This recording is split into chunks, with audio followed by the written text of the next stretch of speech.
So வணக்கம் மக்களே. இன்னைக்கு நம்ம என்ன பார்க்க போறோம்னா குப்தர்கள் தான் பார்க்க போறோம். ஸோ ரொம்ப முக்கியமான டாபிக். நம்ம சிலபஸ்ல டைரக்டா கொடுத்த வார்த்தை குப்தாஸ். ஸோ குப்தாஸ் ஐவிசில இருந்து ஒரு ஐஃபோன் போட்டு குப்தாஸ்ன்னு கொடுத்துருப்பாங்க. இந்த குப்தர்கள் தான் நம்ம பார்க்க போறோம். ரொம்ப முக்கியமான டாபிக். சரிங்களா? ஸோ ஆன்ஷியன் இந்தியாவோட லாஸ்ட் வீடியோக்கு முன்னாடி வீடியோ. ஸோ அடுத்த ஒரு வீடியோ இருக்கும் ஆன்ஷியன் இந்தியாவில். அதோட ஆன்ஷியன் இந்தியா முடியுது. சரிங்களா? இன்னைக்கு பார்ப்போம் குப்தாஸ் தான் பார்க்க போறோம். குப்தர்கள். ஸோ குப்தாஸ் யார் அப்படின்னா குஷானாஸ் கீழே ஜென்ரலாஸ் வேலை பார்த்தாங்க. ஸோ இனிஷியலா குப்தாஸ் வந்து குஷனாஸ் இருந்தாங்க. கடைசியா பார்த்தோம்ல குஷனாஸ் கீழே மிலிட்ரி ஆக்சுவலா ஜென்ரலா ஒருத்தர் வேலை பார்த்திருப்பாரு, அமைச்சரா ஒருத்தர் வேலை பார்த்திருப்பாரு. அவர் தான் இந்த குப்தா வம்சத்தை ஆரம்பிச்சிருப்பார். பார்ப்போமா? ஸோ பார்ப்போம். ஸோ குப்தா வம்சத்தை ஆரம்பிச்ச யாருன்னா ஸ்ரீகுப்தா. இவர் யார் அப்படின்னா ஒரு வைசியர் வியாபாரி வைசியாஸ். சரிங்களா? So first Vaishyas to become king யாருன்னா Srigupta. First Vaishyas to become king வந்து யாரு? ஸ்ரீகுப்தர். இவரை யார் எலெக்ட் பண்ணான்னா மக்களே எலெக்ட் பண்ணாங்க. So elected by people elect பண்ணாங்க. நீங்க ஆட்சி பண்ணுங்க அப்படின்னு சொல்லி மக்கள் தேர்ந்தெடுக்கப்பட்ட முதல் தலைவர் இவர் தான். சரிங்களா? அடுத்தது இங்க பாருங்க. ஸோ நம்ம ஆல்ரெடி சில விஷயம் பார்த்துருந்தோம். ஃபர்ஸ்ட் சூத்ராஸ் கிங் யாரு? சூத்ராஸை சேர்ந்த கிங் ஆனது யாரு அப்படின்னா நாம பார்த்தோம் மகா பத்மநந்தா. நந்த வம்சத்தை சேர்ந்த மகா பத்மநந்தா.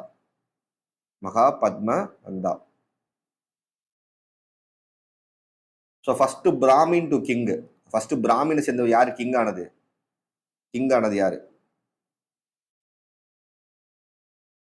யாரு அப்படின்னா பிஷ்யமித்ர சுங்கா. இதெல்லாம் நம்ம ஆல்ரெடி பார்த்தோம். ஞாபகம் இருக்கா? ஸோ கிளாஸ் சொல்லியிருந்தேன் Pushyamitra Shunga. So first brahmin to king வந்து யாரு? Pushyamitra Shunga. First Shudras to become king யாரு? Mahapadmananda. First Vaishyas to become king யாரு? ஸ்ரீகுப்தர். சரி, இவர் யார் தேர்ந்தெடுக்கனா? மக்களே தேர்ந்தெடுக்காங்க. ஆக்சுவலா இவர் வந்து பார்த்தோன்னா வைசியாஸ் ஒரு வியாபாரி, பயங்கரமா வியாபாரி, ஜென்ரலா இருந்திருக்காரு. குஷனாஸ்ல ஜென்ரலா வேலை பார்த்திருக்காரு. சரி, இவருக்கு அப்புறம் யார் வரானா இவர் பையன் கடோத்கச்சர். அதுக்கப்புறம் இவரோட பையன் அப்படியே ஆர்டரா வராங்க. ஸோ பார்ப்போம். ஃபர்ஸ்ட் ஸ்ரீகுப்தர் தான் குப்த வம்சத்தை நிறுவினவர். So founder of Gupta dynasty யார்? ஸ்ரீகுப்தர். 240 பிசில டு 280 பிசி 40 வருஷம் ரூல் பண்ணியிருக்காரு. ஒரு சின்ன கிங்கா இருந்துச்சு. ஸ்மால் சீஃப்டனா இருந்திருக்காரு. சார்ல்ஸ் சீஃப்டனா இருந்திருக்காரு. இவர் எந்த இடத்த ரூல் பண்ணியிருக்காரு அப்படின்னா பாருங்க வரைகிறேன்.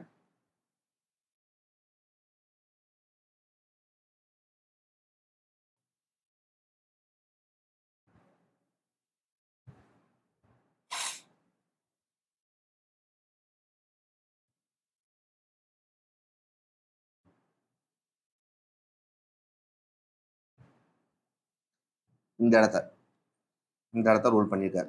இந்த இடத்த தான் யார் ரூல் பண்ணியிருக்கா? ஸ்ரீகுப்தர் ரூல் பண்ணியிருக்காரு. இது என்ன இடம் அப்படின்னா பெங்கால் அண்ட் பீகார் அந்த பிளேஸ்ல இருக்க பிளேஸ் தான் யார் ரூல் பண்ணியிருக்கா? ஸ்ரீகுப்தர் ரூல் பண்ணியிருக்காரு. இந்த பிளேஸ் என்ன சொல்ல போனா சரிங்களா? இனிஷியலா ஒரு ஸ்மால் சீஃப்டானா தான் யார் இருந்திருக்கா? ஸ்ரீகுப்தர் இருந்திருக்காரு. சரிங்களா?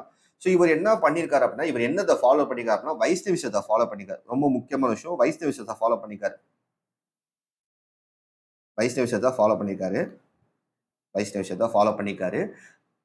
இதுக்கு சான்றுதான் என்னது? விஷ்ணு டெம்பிள கயான்னு சொல்லி ஒரு இடம் இருக்கு. கயான்னு ஒரு டெம்பிள் இருக்கு. அந்த இடத்துல வந்து என்ன பண்ணிருக்காரு? பில்ட் பண்ணி வச்சிருக்காரு. கயான்னு ஒரு பிளேஸ் இருக்கு. ஆக்சுவலா குஜராத் பீகார் பக்கத்துல கயான்னு ஒரு பிளேஸ் இருக்கு. அந்த பிளேஸ்ல விஷ்ணு டெம்பிள் கட்டிருக்காரு. சரிங்களா? ஸோ அப்புறம் காயின்ஸ் வச்சு இஷ்யூ பண்ணிருக்காரு. எது பேஸ் பண்ணா விஷ்ணு சிம்பிள் பேஸ் பண்ணி காயின்ஸை இஷ்யூ பண்ணிருக்காரு. ஸோ இவர் தான் ஸ்ரீகுப்தரை பத்தி அறிவும் பார்த்தா குப்த வம்சத்தை நிறுவனம் யாரு? ஸ்ரீகுப்தரு. ஸோ இவர் ஒரு ஸ்மால் கிங்கு. எந்த ரூல் பண்ணிருக்காருன்னா பெங்கால் பீகாரை ரூல் பண்ணியிருக்காரு. அடுத்தது இவர் என்ன டெம்பிள் கட்டிருக்கா? விஷ்ணு டெம்பிள் எங்க கட்டிருக்கா? கயால கட்டியிருக்காரு. இவர் தான் ஸ்ரீகுப்தர், ஃபவுண்டர் ஆஃப் குப்தா டைனஸ்டி. ஸ்ரீகுப்தர். அடுத்து கடோத்கச்சர் ஸ்ரீகுப்தரோட பையன். ஸோ லோக்கல் சீஃபாவே கண்டிப்பா மகாராஜான்னு சொல்லுவாங்க. வேற மகாராஜா அப்படின்னு சொல்லுவாங்க. ஸோ இவர் அச்சீவ் பண்ணது எதுவுமே இல்லை. எந்த ஒரு அச்சீவ்மெண்ட் இல்லை. ஸ்டேபிளா ராஜ்யத்தை ரூல் பண்ணியிருக்காரு ஒரு 39 வருஷம். சரிங்களா? அடுத்து 319 335 இதுலதான் குப்தாஸோட எழுச்சி ஆரம்பிக்குது. இந்த 319 தான் என்னன்னு சொல்லுவாங்க அப்படின்னா குப்தா ஈரான்னு சொல்லுவாங்க. குப்த காலம் சொல்லுவாங்க. ஸோ நம்ம ஆல்ரெடி பார்த்துருப்போம். 78 ஏடி என்னன்னு சொல்லி பார்த்தோம். சாகா ஈரான்னு சொல்லி பார்த்தோம். கனிஷ்கோட காலத்தை சாகா ஈரான்னு சொல்லி பார்த்தோம். ஞாபகம் இருக்கா? சாகாரன்னு சொல்லி இதான் டிஎன்பிசி கொஸ்டின்ப்பா, கொஞ்சம் நோட் பண்ணிக்கோங்க. ஸோ திருப்பி திருப்பி சொல்றேன், அதுக்கு தான் ரிப்பீட் பண்றேன். 78 ஏடி என்னது சாகாயரா, 319 ஏடி வந்து குப்தாயரா, 58 பிசி வந்து விக்ரமாதித்யரா. ஸோ நேற்று நான் கொஞ்சம் மாத்தி சொல்லிட்டேன், அதை நோட் பண்ணிக்கோங்க. விக்ரமாதித்யரா, விக்ரமாதித்ய ஏரா. ஸோ ஏடின்னு சொல்லிட்டேன், 58 ஏடின்னு சொல்லிட்டேன், 58 பிசி தான், 58 பிசி தான். சரிங்களா? முதல்ல ஒரு பேரரசர் யாரு? குப்த வம்சத்துல முதல் பேரரசு யாரு? சந்திரகுப்தர். உண்மையான நிறுவனர், குப்த வம்சம் உண்மையா நிறுவனவரே இவர் தான். எப்படி பண்ணா அப்படின்னா, பாருங்க மேப் பாருறேன். ஸ்ரீகுப்தர் இந்த இடத்த ரூல் பண்ணிட்டாரா, இந்த இடத்த ரூல் பண்ணி ஆட்சி பிடிச்சிட்டாரு. இவர் என்ன பண்ணான்னா, இந்த இடத்துல நேபாள் லிச்சாவி நாட்டு பிரின்சல் இருந்தாங்களா, அவங்கள கல்யாணம் பண்ணி இந்த இடத்த சேர்த்துப்பார், இந்த இடத்த சேர்த்துப்பார், இந்த இடத்த சேர்த்துப்பார், கல்யாணம் பண்ணி இந்த இடத்த சேர்த்துப்பார். லிச்சாவி நாட்டு ஒரு பொண்ணு இருப்பா, குமாரதேவின்னு சொல்லிட்டு. அந்த பொண்ணை யாரு கல்யாணம் பண்ணிப்பா? சந்திரகுப்தா ஒன்னு வந்து கல்யாணம் பண்ணிப்பார். சிஜி 1 சந்திரகுப்தா 1 வந்து கல்யாணம் பண்ணி இந்த இடத்த ஃபுல்லா சேர்த்துப்பார், இந்த இடத்த ஃபுல்லா ராஜ்யத்தை எக்ஸ்பார். இங்க யூபி இருக்குமா, இங்க யூபி இருக்கும். இந்த சைடு வந்து பார்த்தீங்கன்னா கீழே வெஸ்ட் பெங்கால் இருக்கும், வெஸ்ட் பெங்கால் இருக்கும். இதையும் ஃபுல்லா சேர்த்துப்பார்.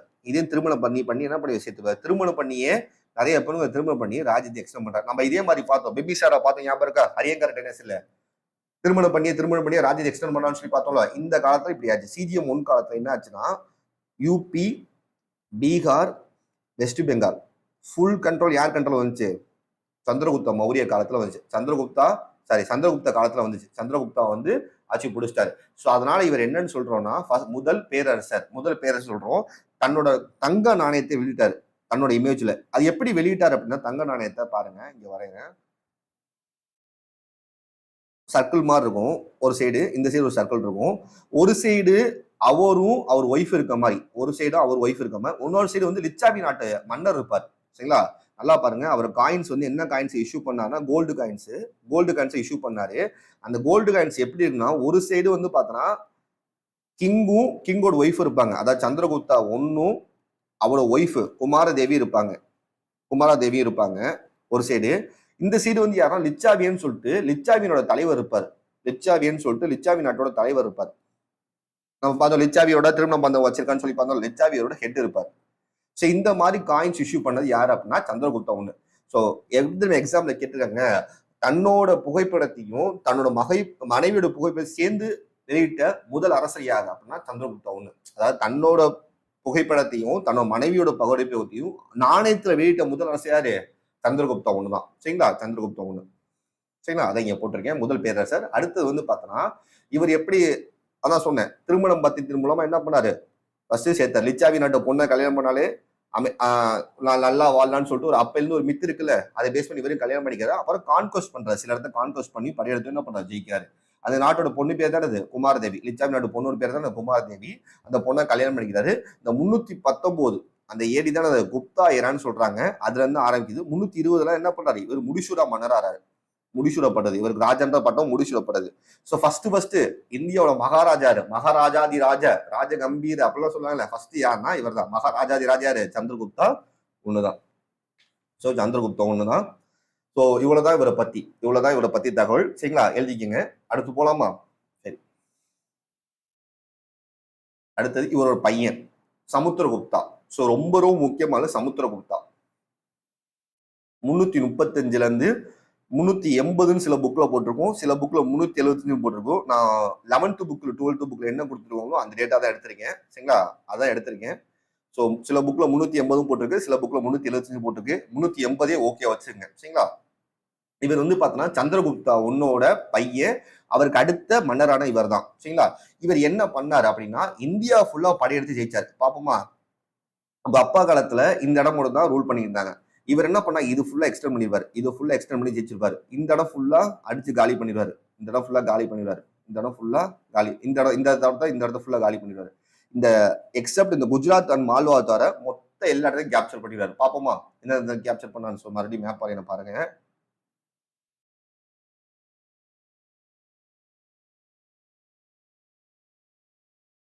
ஸோ இனிஷியா ஸ்ரீகுப்தர் என்ன பண்ணாரு? இந்த இடத்த ரூல் பண்ணாரு. பெங்கால் பீகார இந்த இடத்த ரூல் பண்ணாரா? பெங்கால் பீகார ரூல் பண்ணாரு. அடுத்து வந்து பார்த்தோன்னா சந்திரகுப்த மௌரிய என்ன பண்ணாரு? சந்திரகுப்த மௌரியா இந்த இடத்த எக்ஸ்டெண்ட் பண்ணாரு, இதுவரை எக்ஸ்டெண்ட் பண்ணாரு. ஸோ யூபி, பீகார், வெஸ்ட் பெங்கால் வரை எக்ஸ்டெண்ட் பண்ணாரு. சரிங்களா? சமுத்திரகுப்தர் என்ன பண்ணாரு அப்படின்னா ஃபர்ஸ்ட் இதுக்கு மேல உள்ளதை எக்ஸ்டெண்ட் பண்ணாரு. இதுக்கு மேல உள்ளதை என்ன பண்ணாரு எக்ஸ்டெண்ட் பண்ணாரு. வேற கலர்ல வரையணும் பாருங்க. இதுக்கு மேல உள்ளதை ஃபர்ஸ்ட் எக்ஸ்டெண்ட் பண்ணாரு. கங்கை சமவெளிக்கு மேல உள்ள பகுதியை ஃபர்ஸ்ட் பிடிச்சாரு. அடுத்து இங்க அசாம் இருந்துச்சா, அசாம பிடிச்சாரு. அசாம் பிடிச்சாரு. அதுக்கப்புறம் கீழே படையெடுத்து வந்து 12 சவுத் இந்திய கிங்ஸை டிஃபீட் பண்ணுவார். 12 சவுத் இந்திய கிங்ஸ் டிஃபீட் பண்ணுவார். இதை தவிர மத்த எல்லாத்தையும் பிடிச்சுவார். இதை தவிர மத்த எல்லாத்தையும் பிடிச்சுவார். என்னென்ன பிடிச்சிருக்காருன்னா யூபி பிடிச்சிருப்பாரு, பீகாரை பிடிச்சிருப்பாரு, வெஸ்ட் பெங்கால், அசாம், அடுத்து வந்து மேல நார்த் வெஸ்ட் ப்ராவின்சஸ் ஃபுல்லா பிடிச்சிருப்பாரு. கீழே சவுத் இந்தியா ஃபுல்லா பிடிச்சிருப்பாரு. எக்ஸப்ட் வெஸ்ட் இந்தியா தவிர, எக்ஸப்ட் வெஸ்டர்ன் சைடில் உள்ள இந்தியாவை தவிர, வெஸ்ட் சைடில் உள்ள இந்தியாவை தவிர மற்ற எல்லா பிளேஸையும் பிடிச்சிருப்பாரு. எல்லா பிளேஸையும் பிடிச்சிருப்பாரு. யாரு? சமுத்திரகுப்தா பிடிச்சிருப்பாரு. புரியுதா? ஸோ அவங்க அப்பா வந்து பார்த்தோன்னா இந்த இடத்துல ரூல் பண்ணியிருப்பாரு. அவங்க இனிஷியா ஸ்ரீகுப்தர் வந்து இந்த இடத்துல இருந்துச்சு. ஸோ என்ன பண்ண அடுத்தது சந்திரகுப்தா வந்து திருமணம் பண்ணி கான்கோஸ்ட் பண்ணி என்ன பண்ணாரு, கொஞ்சம் ராத்திரி எக்ஸ்டெண்ட் பண்றாரு. இவர் வந்து என்ன பண்றாரு, மொத்தமா என்ன பண்றாரு, இது எல்லாத்தையுமே என்ன பண்றாரு, இதுவரையும் இவர் எக்ஸ்டெண்ட் பண்ணிக்கிறார். இதுவரையும் என்ன பண்றாரு, இவர் ராஜ்யத்தை எக்ஸ்டெண்ட் பண்ணிக்கிறார். புரியுதா? ஸோ பார்ப்போம். சமுத்திரகுப்தர் வந்து பார்த்தோன்னா கோட் போயிட்டு ஹரிசேனா, இவர் நெப்போலியன் ஆஃப் இந்தியன் சொல்லுவாங்க. TNPSC question. Napoleon of Indian. இவர் யார் இப்படி சொன்னது அப்படின்னா விஎஸ் பித்து. விஎஸ் பித்தா என்ன சொல்ல, சமுத்திரகுப்தாவை நெப்போலியன் ஆஃப் இந்தியன் சொல்லியிருப்பார். ரொம்ப ரொம்ப முக்கியமான விஷயம். இந்தியாவோட நெப்போலியன் யாரு? சமுத்திரகுப்தா. இவர் தான் ஒன்னொன்னு சொல்லியிருப்பாரு. இந்தியாவோட அலெக்சாண்டர் ஒருத்தர் சொல்லியிருப்பாரு, அலாவுதீன் கில்ஜியை சொல்லியிருப்பாரு. அலாவுதீன் கில்ஜி என்னன்னு சொல்லியிருப்பாரு அப்படின்னா, பின்னாடி நம்ம பார்ப்போம் டெல்லி சுல்தான்ல. அலாவுதீன் கில்ஜி என்னன்னு சொல்லியிருப்பாருன்னா அலெக்சாண்டர் ஆஃப் இந்தியான்னு சொல்லியிருப்பாரு. அலெக்சாண்டர் ஆஃப் இந்தியான்னு சொல்லியிருப்பாரு. அலெக்சாண்டர் ஆஃப் இந்தியான்னு சொல்லியிருப்பாரு. ஸோ சமுத்திரகுப்தா வந்து பார்த்தோன்னா சந்திரகுப்தா ஒன்னோட பையன், அவருக்கு அடுத்து வந்த ராஜா. ஸோ இவர் கோட்பைட்ல ஹரிசரன் ஒரு இருந்திருக்காரு. ஸோ இவர் இந்தியன் நெப்போலியன் சொல்லுவாங்க. ஏன்னு சொல்றாங்க அப்படின்னா ஃபர்ஸ்ட் பாருங்க, ஃபர்ஸ்ட் படையெடுப்பு இவர் எந்த படையெடுத்தார் அப்படின்னா நார்த் இந்தியாவில் படையெடுக்கிறார். ஃபர்ஸ்ட் படையெடுப்பு நார்த் இந்தியாவில். யாரை டெஃபீட் பண்றாருன்னா அச்சுத்தன் அப்படின்னு இருப்பாங்க. அச்சுத்தன் சொல்லிட்டு ஒருத்தர் இருப்பாரு. அடுத்து நாகசேனா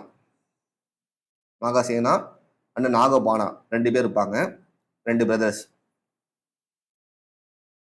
இங்க 2 பேரும் டிஃபீட் பண்ணி என்ன பண்ணுவார்னா இந்த கங்கை சமவெளி மேல் பகுதியை டிஃபீட் பண்ணுவார். நீங்க பாருங்க வேற கலர்ல வரையறேன். கங்கை சமவெளி பகுதியில் இந்த பகுதியை கேப்சர் பண்றாரு. கங்கை சமவெளியில உள்ள இந்த பகுதியை கேப்சர் பண்றாரு. சரிங்களா? கங்கை சமவெளியில பகுதியில் உள்ள இந்த பகுதியை கேப்சர் பண்றாரு. இது இவங்க 2 பேரும் எங்க ரூல் பண்றாங்கன்னா அப்பர் கங்கை வேலியில ரூல் பண்றாங்க. அப்பர் கங்கை வேலியில இவங்க ரூல் பண்றாங்க. இதுதான் ஃபர்ஸ்ட் படையெடுப்பு. இது படையெடுத்து என்ன பண்றாரு, தன்னோட ராஜ்யத்தை இங்க இருந்து ஸ்ரீகுப்தர் இருந்த காலத்துல இங்க இருந்துச்சு சந்திரகுப்தா ஒண்ணு காலத்துல இவர் என்ன பண்ணாரு, இதுவரை எக்ஸ்டெண்ட் பண்ணிக்கிறாரு. இதுவரை எக்ஸ்டெண்ட் பண்ணி இழுத்துக்கிறாரு. சரிங்களா? இதுவரை எக்ஸ்டெண்ட் பண்ணி இழுத்துக்கிறாரு. அடுத்தது இரண்டாவது படையெடுப்பு வந்து பார்த்தோன்னா இரண்டாம் படையெடுப்பு தென்னிந்தியாவில். இதுவரையும் ஃபுல்லா அடிச்சு காலி பண்ணிடுறாரு. இரண்டாம் படையெடுப்பு இதுதான். ஸோ அப்ப தமிழ்நாட்டுல யார் ரூல் பண்ணா அப்படின்னா பல்லவாஸ் ரூல் பண்ணுவாங்க. ஸோ பல்லவாஸ் அடிச்சு காலி பண்ணிடுவாரு. பல்லவாஸ் வந்து ரூல் பண்ணுவாங்க. பல்லவாஸ் அடிச்சு காலி பண்ணிடுவாரு. ஓட விட்டுருவாரு பல்லவாச. கல்லவாசம் பண்ண விஷ்ணு குப்தான்னு ஒருத்தர் ரூல் பண்ணுவாரு. விஷ்ணு கோபான்னு சொல்லி ஒருத்தர் ரூல் பண்ணுவாரு. அவர் அடிச்சு ஓட விட்டுருவாரு. ஓடு இனிமே இருக்க கூடாதுன்னு சொல்லி பல்லவாஸ் அடிச்சு காலி பண்ணுவாரு. ஸோ டிஎன்பிஎஸ்சில எப்படி நம்ம கொஸ்டின் தான் தென்னிந்தியாவுக்கு படையெடுத்து குப்த மன்னர் யார் அப்படின்னா சமுத்திரகுப்தா.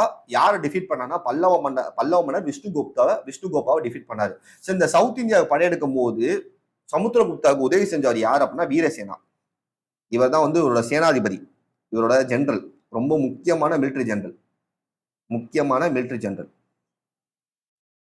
வீரசேனா அப்படின்றத என்ன பண்ணுவாரு, சமுத்திரகுப்தாவுக்கு பயங்கரமா ஹெல்ப் பண்ணியிருப்பாரு. இவரோட உதவி மூலமா என்ன பண்றாரு, ஃபர்ஸ்ட் கொஞ்சம் கொஞ்சமா பிடிச்சு தமிழ்நாட்டுல பல்லவாஸ் வரையும் வந்துருவாரு. சரிங்களா? சரிங்களா? இது இரண்டாம் படையெடுப்பு. மூன்றாவது படையெடுப்பு என்னன்னு பாத்தீங்கன்னா அசாம்ல. இந்த இடத்துல குமாரப்பான்னு சொல்லுவாங்க. அந்த இடத்த கேப்சர் பண்ணி அசாமை கேப்சர் பண்ணுவாரு.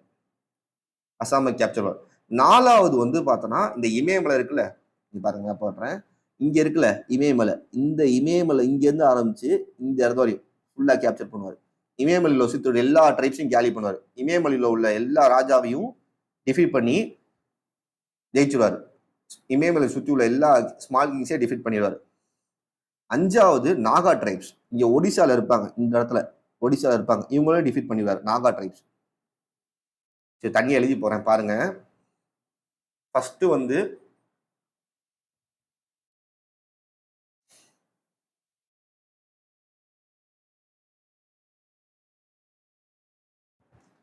என்ன ஒன்றா போர்டில் வரையும் போது நம்ம சாப்பீஸ் வச்சு வரையோமா, இதில் ரைட்டிங் பேடில் வச்சு வரையும் போது கொஞ்சம் சிரமமாக இருக்குது மேப் வரைய. இல்லை மேப் வரைய கொஞ்சம் நல்லாவே வரையலாம். போர்டில் வரைஞ்சு இதில் வரவே மாட்டேங்குது. கொஞ்சம் கஷ்டமாக இருக்குது. இந்த ரைட்டிங் பேட் வந்து நம்ம ஒரு இதில் எடுத்தோம்னா இது ஒரு இடத்துல போகுது.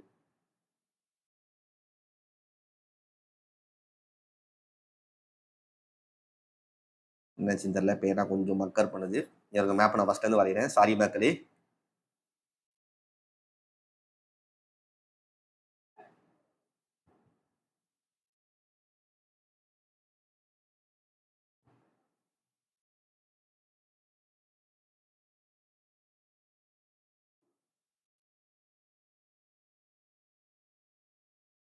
ஓகேவா? ஸோ ஓரளவு வரைஞ்சிட்டேன். ஸோ பாருங்க, ஃபர்ஸ்ட் வந்து பார்த்தோன்னா ஸ்ரீகுப்தர் காலத்தில் இங்கே தான் இருந்துச்சு. சந்திரகுப்த காலத்தில் இங்கே வந்துச்சா. ஸோ இவரோட படையெடுப்பு ஃபர்ஸ்ட் படையெடுப்பு வந்து பார்த்தோன்னா ஃபர்ஸ்ட் படையெடுப்பு அப்பர் கங்கா வேலி. அப்பர் கங்கா வேலி. அப்பர் கங்கா வேலியில அச்சுத்தன் அண்டு நாகசேனா நாகபானா சரியா. நாகசேனா நாகபானா ஃபர்ஸ்ட் டிஃபீட் பண்ணி என்ன பண்றாரு, இந்த இடத்தை எக்ஸ்டெண்ட் பண்றாரு. அப்பர் கங்கா வேலியில இந்த ஸ்பேஸை என்ன பண்றாரு, எக்ஸ்டெண்ட் பண்ணி கேப்சர் பண்ண. இதான் ஒரு முதல் படையெடுப்பு. இரண்டாம் படையெடுப்பு வந்து பார்த்தோன்னா சவுத் இந்தியாவில். சவுத் இந்தியா எந்த இடத்தை கேப்சர் பண்றாரு அப்படின்னா, இங்க பாருங்க, இந்த இடம் ஃபுல்லா கேப்சர் பண்ணி கீழே சவுத்து தமிழ்நாடு மட்டும் வந்திருக்க மாட்டாரு. மற்ற எல்லா இடத்தையும் கேப்சர் பண்ணிப்பாரு. சவுத்து தமிழ்நாடு மட்டும் வந்திருக்க மாட்டாரு. ஏன்னா பாண்டிய ரூல் பண்ணாங்க, அந்த இடத்துக்கு மட்டும் வந்திருக்காரு. இந்த இடம் ஃபுல்லா ரூல் பண்ணி கேப்சர் பண்ணாரு. சரியா. ஸோ எல்லா இடத்தையும் டிஃபீட் பண்ணுவார். 12 கிங்ஸையும் டிஃபீட் பண்ணுவார். 12 சவுத் இந்திய கிங்ஸையும் டிஃபீட் பண்ணிடுவாரு. இதுக்கு உதவியா இருந்ததான் வீரசேனா. இவர் தான் ஒரு மிலிட்ரி ஜெனரல். வீரசேனான்னு சொல்லிட்டு இவரோட மிலிட்ரி ஜெனரல் யாரு, சமுத்திரகுப்தாவோட மிலிட்ரி ஜெனரல். பயங்கரமா ஹெல்ப்ஃபுல்லா இருப்பாரு. அவர் உதவி மூலமா என்ன 12 சவுத் இந்திய டிஃபீட் பண்ணுவாரு. மூன்றாவது படையெடுப்பு எங்க அப்படின்னா அசாம் இங்க இருக்க குமாரப்பான்னு சொல்லுவாங்கல்ல, அசாம், அருணாச்சல் பிரதேஷ், அந்த இடத்துக்கு கேப்சர் பண்ணுவார். மூன்றாவது படையெடுப்பு. நான்காம் படையெடுப்பு வந்து பார்த்தோன்னா, இந்த இமயமலை சுத்தி இருக்காங்கல்ல, இமயமலை சுத்தி இருக்க ட்ரைப்ஸ் இங்க இருக்காங்கல்ல, இந்த உங்களை கேப்சர் பண்றாங்க. 4வது படையெடுப்பு. இது 4th. இமயமலை சுத்தூர்ல ட்ரைப்ஸை கேப்சர் பண்றது. 5வது படையெடுப்பு வந்து எங்க அப்படின்னா, இங்க வந்து பார்த்தோன்னா ஒடிசால நாகா ட்ரைப்ஸ் இருப்பாங்க. ஸோ இந்த 5 படையெடுப்பு மூலமா என்ன பண்ணாரு, தன்னோட ராஜ்யத்தை பயங்கரமா எக்ஸ்டெண்ட் பண்ணாரு. பாப்போமா எப்படி எக்ஸ்டெண்ட் பண்ணியிருக்காரு அப்படின்னா, இதுல இருந்து ஆரம்பிச்சு இதுவரையும் ஃபுல்லாவே அவர் ராஜ்யம் தான். இதுவரையும் ஃபுல்லாவே அவர் ராஜ்யம் தான். ஸோ மொத்த சவுத் இந்தியாவும் கேப்சர் பண்ணிட்டாரு. நார்த் இந்தியாவில் ஃபுல்லா கேப்சர், வெஸ்ட் இந்தியாவை தவிர மற்ற எல்லா இடமும் அவர் கண்ட்ரோல் வந்துச்சு. புரியுதா? ஸோ 5 படையெடுப்பு மூலமா என்ன பண்ண, மொத்த இந்தியாவில் வெஸ்ட் இந்தியாவை தவிர மற்ற எல்லா இடத்தையும் கேப்சர் பண்ணிட்டாரு. சரி, அடுத்து பார்க்கலாம். இதை வந்து பார்த்தோன்னா அவரோட கோட் பைட்டான ஹரிசன் என்ன பண்ணியிருப்பாருன்னா, அகமதாபாத் கல்வெட்டுல சொல்லியிருப்பாரு. ஒரு புகழ் பாதி மெய்கீர்த்தின்னு சொல்லுவாங்களா, மெய்கீர்த்தி பாடியிருப்பாரு.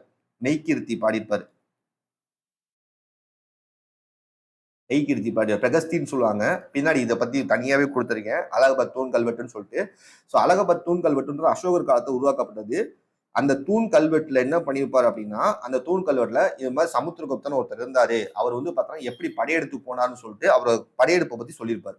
சரியா. 33 வழியில 33 லைன்ல. பின்னாடி இதை பத்தி பின்னாடி பார்ப்போம். சரிங்களா.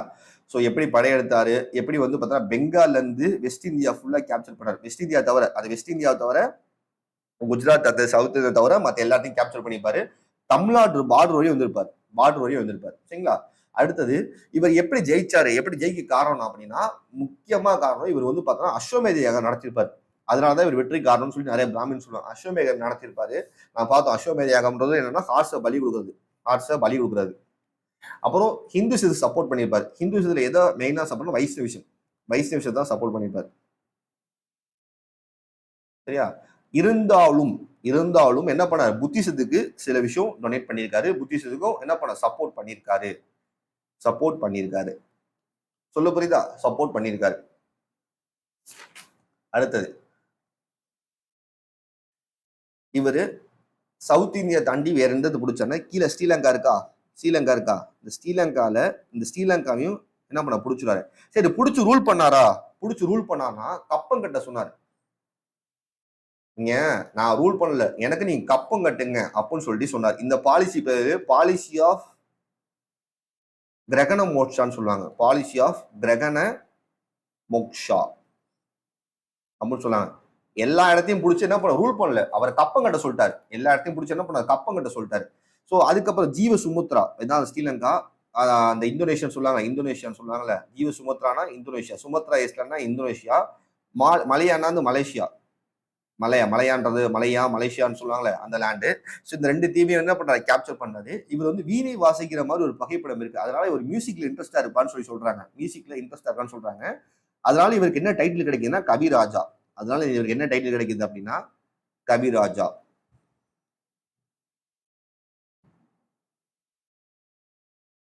கவிராஜான்னு சொல்லி டைட்டில் யார் கிடைக்குது? சமுத்திரகுப்தா கிடைக்குது. TNPSC question. கவிராஜான்ற டைட்டில் கொண்டவர் யார் அப்படின்னா சமுத்திரகுப்தா. சரிங்களா? சமுத்திரகுப்தா. அடுத்தது இவர் வயசு பயங்கரமா ஃபாலோ பண்ணியிருக்காரு. இவரோட காலத்துல மேகவர்மன் சொல்லி ஸ்ரீலங்கால சேர்ந்த ஒரு ஆள் வந்து பார்த்தோன்னா இந்த இடத்துல ஒரு கயான்னு சொல்ற இடம் இருக்கும் பீகார்ல. அந்த இடத்துல வந்து பார்த்தோன்னா புத்திஸ்ட் டெம்பிள் கட்ட பர்மிஷன் கேட்டு வந்திருப்பாரு. புத்திஸ்ட் டெம்பிள் கட்ட பர்மிஷன் கேட்டு வந்திருப்பாரு. சரிங்களா? இது டிஎன்பிஎஸ்சி கொஸ்டின். யாரோட காலத்துல ஸ்ரீலங்கால இருந்து மேகவர்மன் வந்து இங்க வந்து புத்திஸ்ட் டெம்பிள் கட்ட பர்மிஷன் கேட்டார் அப்படின்னா யாரு? சமுத்திரகுப்த காலத்துல. சமுத்திரகுப்தர் கோட்டைக்கு வந்து நிறைய பொண்ணு வைரூடி எல்லாம் கொடுத்து என்ன பண்ணுவாரு, இது மாதிரி கோயில் கட்டணும் அப்படின்னு சொல்லி பர்மிஷன் வாங்கி கட்டியிருப்பாரு. சரிங்களா? ஸோ இவ்வளவுதான் சமுத்திரகுப்தா பத்தி. ஸோ டீட்டெயிலாக சொல்லியாச்சு. அடுத்து சந்திரகுப்தா 2. ஸோ ஆக்சுவலா சமுத்திரகுப்தாக்கு 2 பையன் பா. சமுத்திரகுப்தாக்கு 2 பையன். யாருன்னா ராமகுப்தான்னு சொல்லிட்டு ஒருத்தர். ராமகுப்தா. அடுத்து 2வது பையன் பேர் என்னது? சந்திரகுப்தா 2ன்னு சொல்லுவாங்க. அவங்க அப்பா பேரையே வச்சுட்டாரு. தன் பையனுக்கு அப்பா பேரே வச்சுட்டாரு. அவர் ஒரிஜினல் பேர் என்னது? பலால் தேவன். பலால் தேவன் சொல்லுவாங்க. பலால் தேவான்னு சொல்லுவாங்க. அவங்க அப்பா பேரை வச்சுட்டாரு ராமகுப்தா. ஸோ ராமகுப்தா வந்து ரொம்ப டம்மிப்பா. இவர் தான் கிங்கா இருப்பாரு. உங்க அப்பாவுக்கு அப்புறம் இவர் தான் கிங்கா இருப்பாரு. இவர் வந்து ரொம்ப டம்மியா இருக்கிறத பயன்படுத்திட்டு என்ன பண்ணுவாங்க அப்படின்னா, இவர் ரொம்ப டம்மியா இருக்கிறத பயன்படுத்திட்டு என்ன பண்ணுவாங்க அப்படின்னா, இவரை கிங்கா போட்டுருவாங்க. ஏன்னா மூத்த புள்ள தானே கிங்கா இருக்கணும். மூத்த புள்ள தான் கிங்கா இருக்கணும். ஸோ அந்த காலம் இருக்கு. இவர் தான் கிங்கா இருப்பாரு. ஆனா ராஜ்யத்தை ஃபுல்லா யார் ரூல் பண்ணுவா? பலால் தேவன். பலால் தேவான்னு சொல்லிட்டு ஒருத்தர் இருப்பாரு. அவர் தான் சந்திரகுப்தா 2ன்னு சொல்லுவோம்ல, சந்திரகுப்தா 2. இவர் தான் பயங்கரமா ரூல் பண்ணுவாரு. ஸோ எல்லா அட்மினிஸ்ட்ரேஷன் ஃபுல்லாவே யார் பண்ணுவாங்க? கம்ப்ளீட்டா இவர் தான் பார்த்தாரு. இவரோட காலத்துல வந்து பார்த்தோன்னா சாகாஸ் வந்து படையெடுத்து வருவாங்க.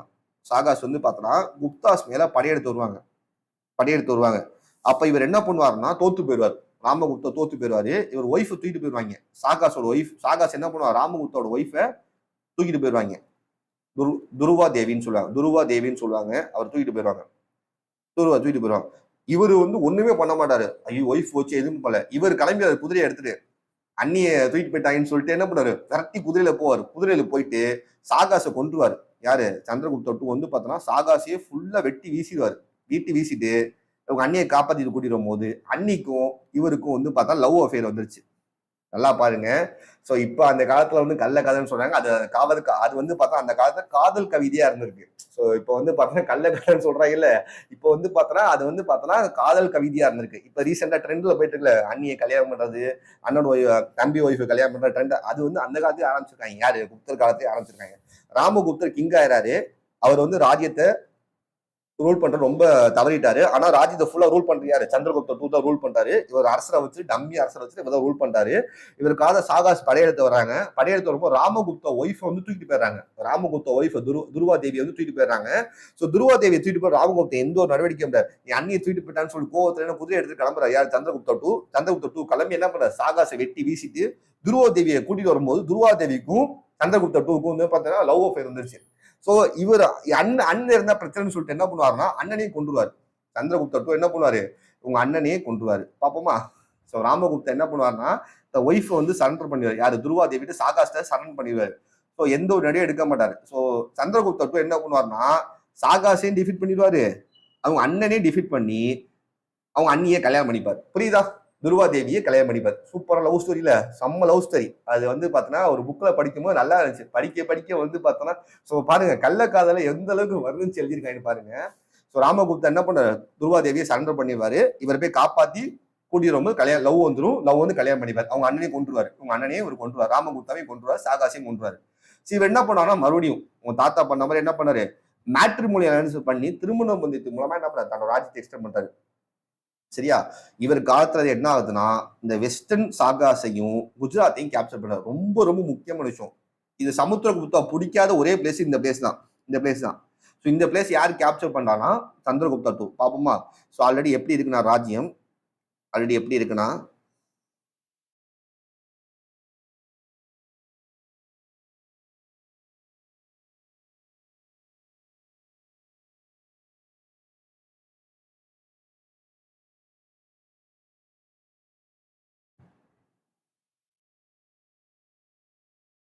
நிமிஷம் என்னன்னு தெரியல, பேனா கொஞ்சம் மக்கர் பண்ணது.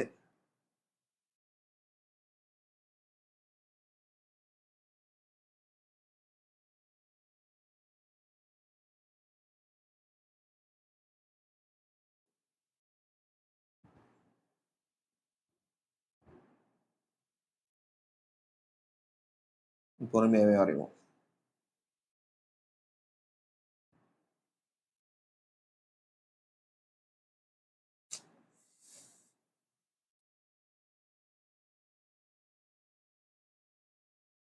நம்ம ஒரு சைடு வரைஞ்சா அது ஒரு சைடு போகுது.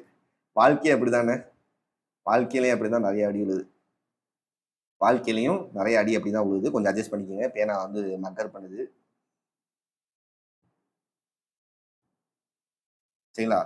ஸோ என்ன ஆகுது அப்படின்னா, இந்த இடம் ஃபுல்லா யார் கண்ட்ரோல் இருக்கு? இந்த இடம் ஃபுல்லாவே யார் கண்ட்ரோல் இருக்குன்னா, சமுத்திரகுப்தா 2 காலத்துல இருக்கு. சமுத்திரகுப்தா 2 காலத்துல எடுத்துட்டாரு இந்த இடம் ஃபுல்லா. ஸோ இங்க இவர் என்ன பண்றாரு அப்படின்னா, இவர் வந்து என்ன பண்றாரு, இந்த இடத்த கேப்சர் பண்றாரு. இந்த இடத்த கேப்சர் பண்றாரு. வெஸ்டர்ன் குஜராத்தை கேப்சர் பண்றாரு. இங்க சாகாஸ் ரூல் பண்ணுவாங்க. இந்த சாகாஸ் ரூல் பண்ண எல்லா இடத்தையும் கேப்சர் பண்ணுவாரு. சாகாஸ் ரூல் பண்ற எல்லா இடத்தையும் கேப்சர் பண்ணாரு. புரியுதா? ஸோ அதனாலதான் சொல்றேன், ஒரு மிகப்பெரிய ஒரு கிரேட்டஸ்ட் கிங். சாகாஸை டிஃபீட் பண்ணனால இவர் என்னன்னு சொல்றாங்கன்னா, விக்ரமாதித்யான்னு சொல்றாங்க. சாகாஸை இவர் தான் டிஃபீட் பண்ண. நான் சொன்னல, குப்தாஸ் வந்து சாகாஸை டிஃபீட் பண்ணான்னு சொல்லி சொன்னேன். ஸோ அதனால இவருக்கு என்ன டைட்டில் கிடைக்குதுன்னா, சந்திரகுப்தா 2க்கு விக்ரமாதித்யான்னு சொல்லி டைட்டில் கிடைக்குது. விக்ரமாதித்யா ரொம்ப ஃபேமஸா இருக்குல்ல, விக்ரம் ஆதித்யா. ரீசெண்டா கூட துல்கர் சல்மான் படம் வந்துச்சுல, விக்ரமாதித்யான்னு சொல்லிட்டு ஒரு ஐபிஎஸ் ஸ்டோரி, செம்ம ஸ்டோரி. சரிங்களா? நல்ல ஸ்டோரி. விக்ரமாதித்யான்றது டைட்டில் கொடுக்குறாங்க. சரிங்களா? சரி, இவர் என்ன பண்ணார்னா, சில்வர் காயின்ஸ் அதிகமா இஷ்யூ பண்றாரு. ஸோ உங்க அப்பா என்ன பண்ணாரு, தாத்தா என்ன பண்ணாரு, கோல்டு காயின்ஸ் அதிகமா இஷ்யூ பண்ணாரு. இவர் சில்வர் காயின்ஸ் அதிகமா இஷ்யூ பண்ணாரு. இவருக்கு டைட்டில் என்ன கிடைச்சது, விக்ரமாதித்யன் டைட்டில் கிடைக்குது. சரியா? அடுத்து அது மட்டும் இல்லாம இவர் காலத்துல நவரத்னாஸ் சொல்லிட்டு 9 பேர் இருப்பாங்க. நவரத்னாஸ் பாப்போமா? இவங்க காலத்துல 9 நவரத்னாஸ் யாரு அப்படின்னா 9 பேர் இருப்பாங்க. ஸோ ரொம்ப ரொம்ப முக்கியமான விஷயம், நவரத்னாஸ் யார் காலத்துல இருந்தாங்கன்னா யாரு, சந்திரகுப்தா 2 காலத்துல இருந்த நவரத்னாஸ் யாரு அப்படின்னா, ஃபர்ஸ்ட் நவரத்னாஸ் யார் அப்படின்னா, ஃபர்ஸ்ட் காளிதாசர். காளிதாசர் இவர் வந்து பார்த்தோன்னா புலவர். புலவர். 2வது ஆள் வந்து பார்த்தோன்னா ஹரிசேனா. ஹரிசேனா இவரும் புலவர். அப்புறம் அமர சிம்ஹா. அமர சிம்ஹா இவர் யாருன்னா, அகராதியில் ஆசிரியர்னு சொல்லுவாங்க. லெக்சியோகிராஃபர் சொல்லுவாங்க. லெக்சியோகிராஃபர் அந்த டிக்ஷனரி எல்லாம் பார்ப்பாங்கல்ல, அவரு. 4வது வந்து யார் அப்படின்னா, 4வது வந்து யார் அப்படின்னா தன்வந்திரி. இவங்க பின்னாடி எல்லா பேரும் போயிட்டு இருக்கு, சும்மா எழுதி போடுறேன், பின்னாடி எல்லா பேரும் இருக்கு. தன்வந்திரி. தன்வந்திரி யாருன்னா பிசிஷியன், ஒரு டாக்டர். அடுத்து சங்கு. சங்கு பேரை பாத்தீங்கன்னா சங்கு மங்குன்னு. இவர் தான் வந்து பார்த்தோன்னா, நம்ம எந்த ஒரு பிசினஸ் ஆரம்பியும் சங்கு ஊத்தக்கூடாதுன்னு சொல்லுவாங்கல்ல, சங்கு ஊத்தணும் அப்போ சொல்லுவாங்க. இவர் வந்து ஆர்கிடெக்சர் வேலை பார்க்குறாரு. ஆர்கிடெக்சர் கட்டிட தொழிலாளி, பயங்கரமான ஆளு. கொத்தனார், உங்க பாஷையில் சொன்னா கொத்தனார், இப்போ பிரசன்டே கொத்தனார். அப்புறம் வருச்சி. வருச்சி இவர் வந்து பார்த்தோன்னா கிராமட் எக்ஸ்போர்ட், இலக்கண வல்லுனர். அடுத்து 7வது நபர் யார் அப்படின்னா வராக மித்ரா. வராக மித்ரா இவர் யார் அப்படின்னா அஸ்ட்ரோனமர், வானியல் அறிஞர் சொல்லுவாங்கல்ல, அஸ்ட்ரோனமர். அடுத்து ககன பணக்கா. ககன பணக்கா இவர் வந்து பார்த்தோன்னா ஒரு அஸ்ட்ராலஜர். இவரும் ஒரு அஸ்ட்ராலஜர். 8 பேர் இருந்துச்சா, 9வது ஆள் பேர் நான் சொல்றேன், இங்க பாருங்க. 9 எழுதி போறேன். 9 யாருன்னா விட்டல் பாத்தா. விட்டல் பாத்தா ஒரு மேஜிஷியன். ஒரு மேஜிஷியன். 9 பேர். இந்த மாதிரி 9 நவரத்னாஸ் கொண்ட குப்த மன்னர் யார் அப்படின்னா யாரு, சந்திரகுப்தா 2. காளிதாசர் வந்து பார்த்தோன்னா போயிட்டு, இவர் பின்னாடி எழுதுலாம் பார்ப்போம். ஹரிசேனா ஒரு போயிட்டு. அமர் சிம்ஹான்ற யாருன்னா அகராதியில் ஆசிரியர், லெக்சியோகிராஃபர். தன்வந்திரி யாருன்னா பிசிஷியன். சங்குன்றது யாருன்னா ஆர்கிடெக்சர், ஒரு ஒரு கட்டிடங்கள் நிபுணர்னு சொல்லுவாங்க. வருச்சின்ற கிராமட்டிக்கல் எக்ஸ்பர்ட்டா இருப்பாரு. குஹ பன்ஹா அப்படின்ற அஸ்ட்ரோனம்பர். வராக மித்ரன்ற அஸ்ட்ரோனம்பர். அடுத்து 9 விட்டில் பட்டான்றது மெஜிஷியன். இந்த மாதிரி 9 நவரத்னாஸ் கொண்ட ஒரு அவையை அலங்கரிச்சிருக்காரு. இவர் காலத்துல யார் வந்திருப்பா? சைனாஸோட தூதுவரான ஃபாஹிம் சொல்லிட்டு வந்துருவாரு. இவரோட குறிப்பு தானது. ஃபாஹிமோட குறிப்பு டிஎன்பிசி கொஸ்டின் என்ன அப்படின்னா போ கோகி. ஃபாஹிமோட குறிப்புல சந்திரகுப்தா 2 பத்தி சொல்லியிருப்பாரு. சந்திரகுப்தா 2 பத்தி சொல்லியிருப்பாரு. இந்தியாவுக்கு அவர் வந்து அப்ப விசிட் பண்ண எல்லா விஷயத்தையும் பத்தி சொல்லியிருப்பாரு. சரிங்களா? அடுத்தது இவரோட காலத்தெல்லாம் குப்த அரசன் பொற்காலம்னு சொல்றாங்க. யாரு? சந்திரகுப்தா 2 காலத்துல தான் குப்த அரசரும் பொற்காலம் சொல்ல. சூப்பரா இருந்துச்சு. செல்வ செழிப்பு பக்காவா இருந்துச்சு. அப்படி அளவு ஆகா ஓகோன்னு அந்த மாதிரி இருந்துச்சு. சரிங்களா? ஆகா ஓகோன்னு இருந்துச்சு. சரிங்களா? அடுத்து பார்ப்போமா? அடுத்து வந்து இவருக்கு அப்புறம் வந்து குமாரதேவான்னு சொல்லிட்டு ஒருத்தர், குமாரகுப்தான்னு சொல்லிட்டு ஒருத்தர் வராரு. இவர் என்ன பண்ணியிருப்பாரு அப்படின்னா எல்லாருமே வந்து பார்த்தோன்னா வைஸ் சைவீஸ் ஃபாலோ பண்ணி ஃபர்ஸ்ட் ஒரு நார்த் இந்தியங்க நம்ம முருகரை ஃபாலோ பண்ணிருக்காங்க. ஏன் நான் சொல்றேன்னா முருகரை பத்தி சம்பந்தப்பட்ட விஷயம் நிறைய போயிட்டு இவர் லார்டு கார்த்திகேயனோட ஃபாலோவர். லார்டு கார்த்திகேயன் முருகர் இருக்காருல்ல, முருகனோட ஃபாலோவர். யாரு? குமாரகுப்தா. அதனால தான் பையனுக்கு என்ன பேர் வச்சிருப்பாரு? கண்டான்னு சொல்லி பேர் வச்சிருப்பாரு. கந்தகுப்தான் வச்சிருப்பாரு. முருகன் இன்னொரு பேர் தான் கந்தகுப்தான்னு சொல்லி பேர் வச்சிருப்பாரு. இந்த குமாரகுப்தா வந்து என்ன ஒண்ணு நாலந்த பல்கலைக்கழகத்தை உருவாக்கி இருப்பாரு. இது என்ன பல்கலைக்கழகம்? புத்திசம் சார்ந்த பல்கலைக்கழகம். புத்திசம் சார்ந்த ஒரு பல்கலைக்கழகம். இந்த பல்கலைக்கழகம் யுனெஸ்கோ அவார்டு வாங்குச்சுப்பா. 2016 யுனெஸ்கோ அவார்டு வாங்குச்சு.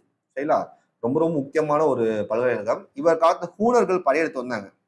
இவர் காலத்து ஹூனர்கள் படையெடுத்து வந்தாங்க. அந்த படையெடுப்பை பயங்கரமா சமாளிச்சு ஓட விட்டுறாரு. அடுத்து இவர் காலத்துல அமைதி ரொம்ப அமைதியா இருந்துச்சு. ரொம்ப செல்வ செழிப்பாகவும் இருந்துச்சு. அடுத்து இவரும் என்ன பண்ணியிருப்பாரு? சமுத்திரகுப்த தாத்தா மாதிரி என்ன பண்ணுவார்? அஸ்வமேத யாகம் நடத்தியிருப்பாரு. நிறைய கத்துக்கிட்டவங்களையும் புத்தி மதத்தையும் பயங்கரமா ஆதரிச்சிருக்காரு. இவர் என்ன ஃபாலோ பண்ணியிருக்காரு அப்படின்னா முருகரை ஃபாலோ பண்ணியிருக்காரு. அது மட்டும் இல்லாம புத்திசத்தையும் ஃபாலோ பண்ணியிருக்காரு.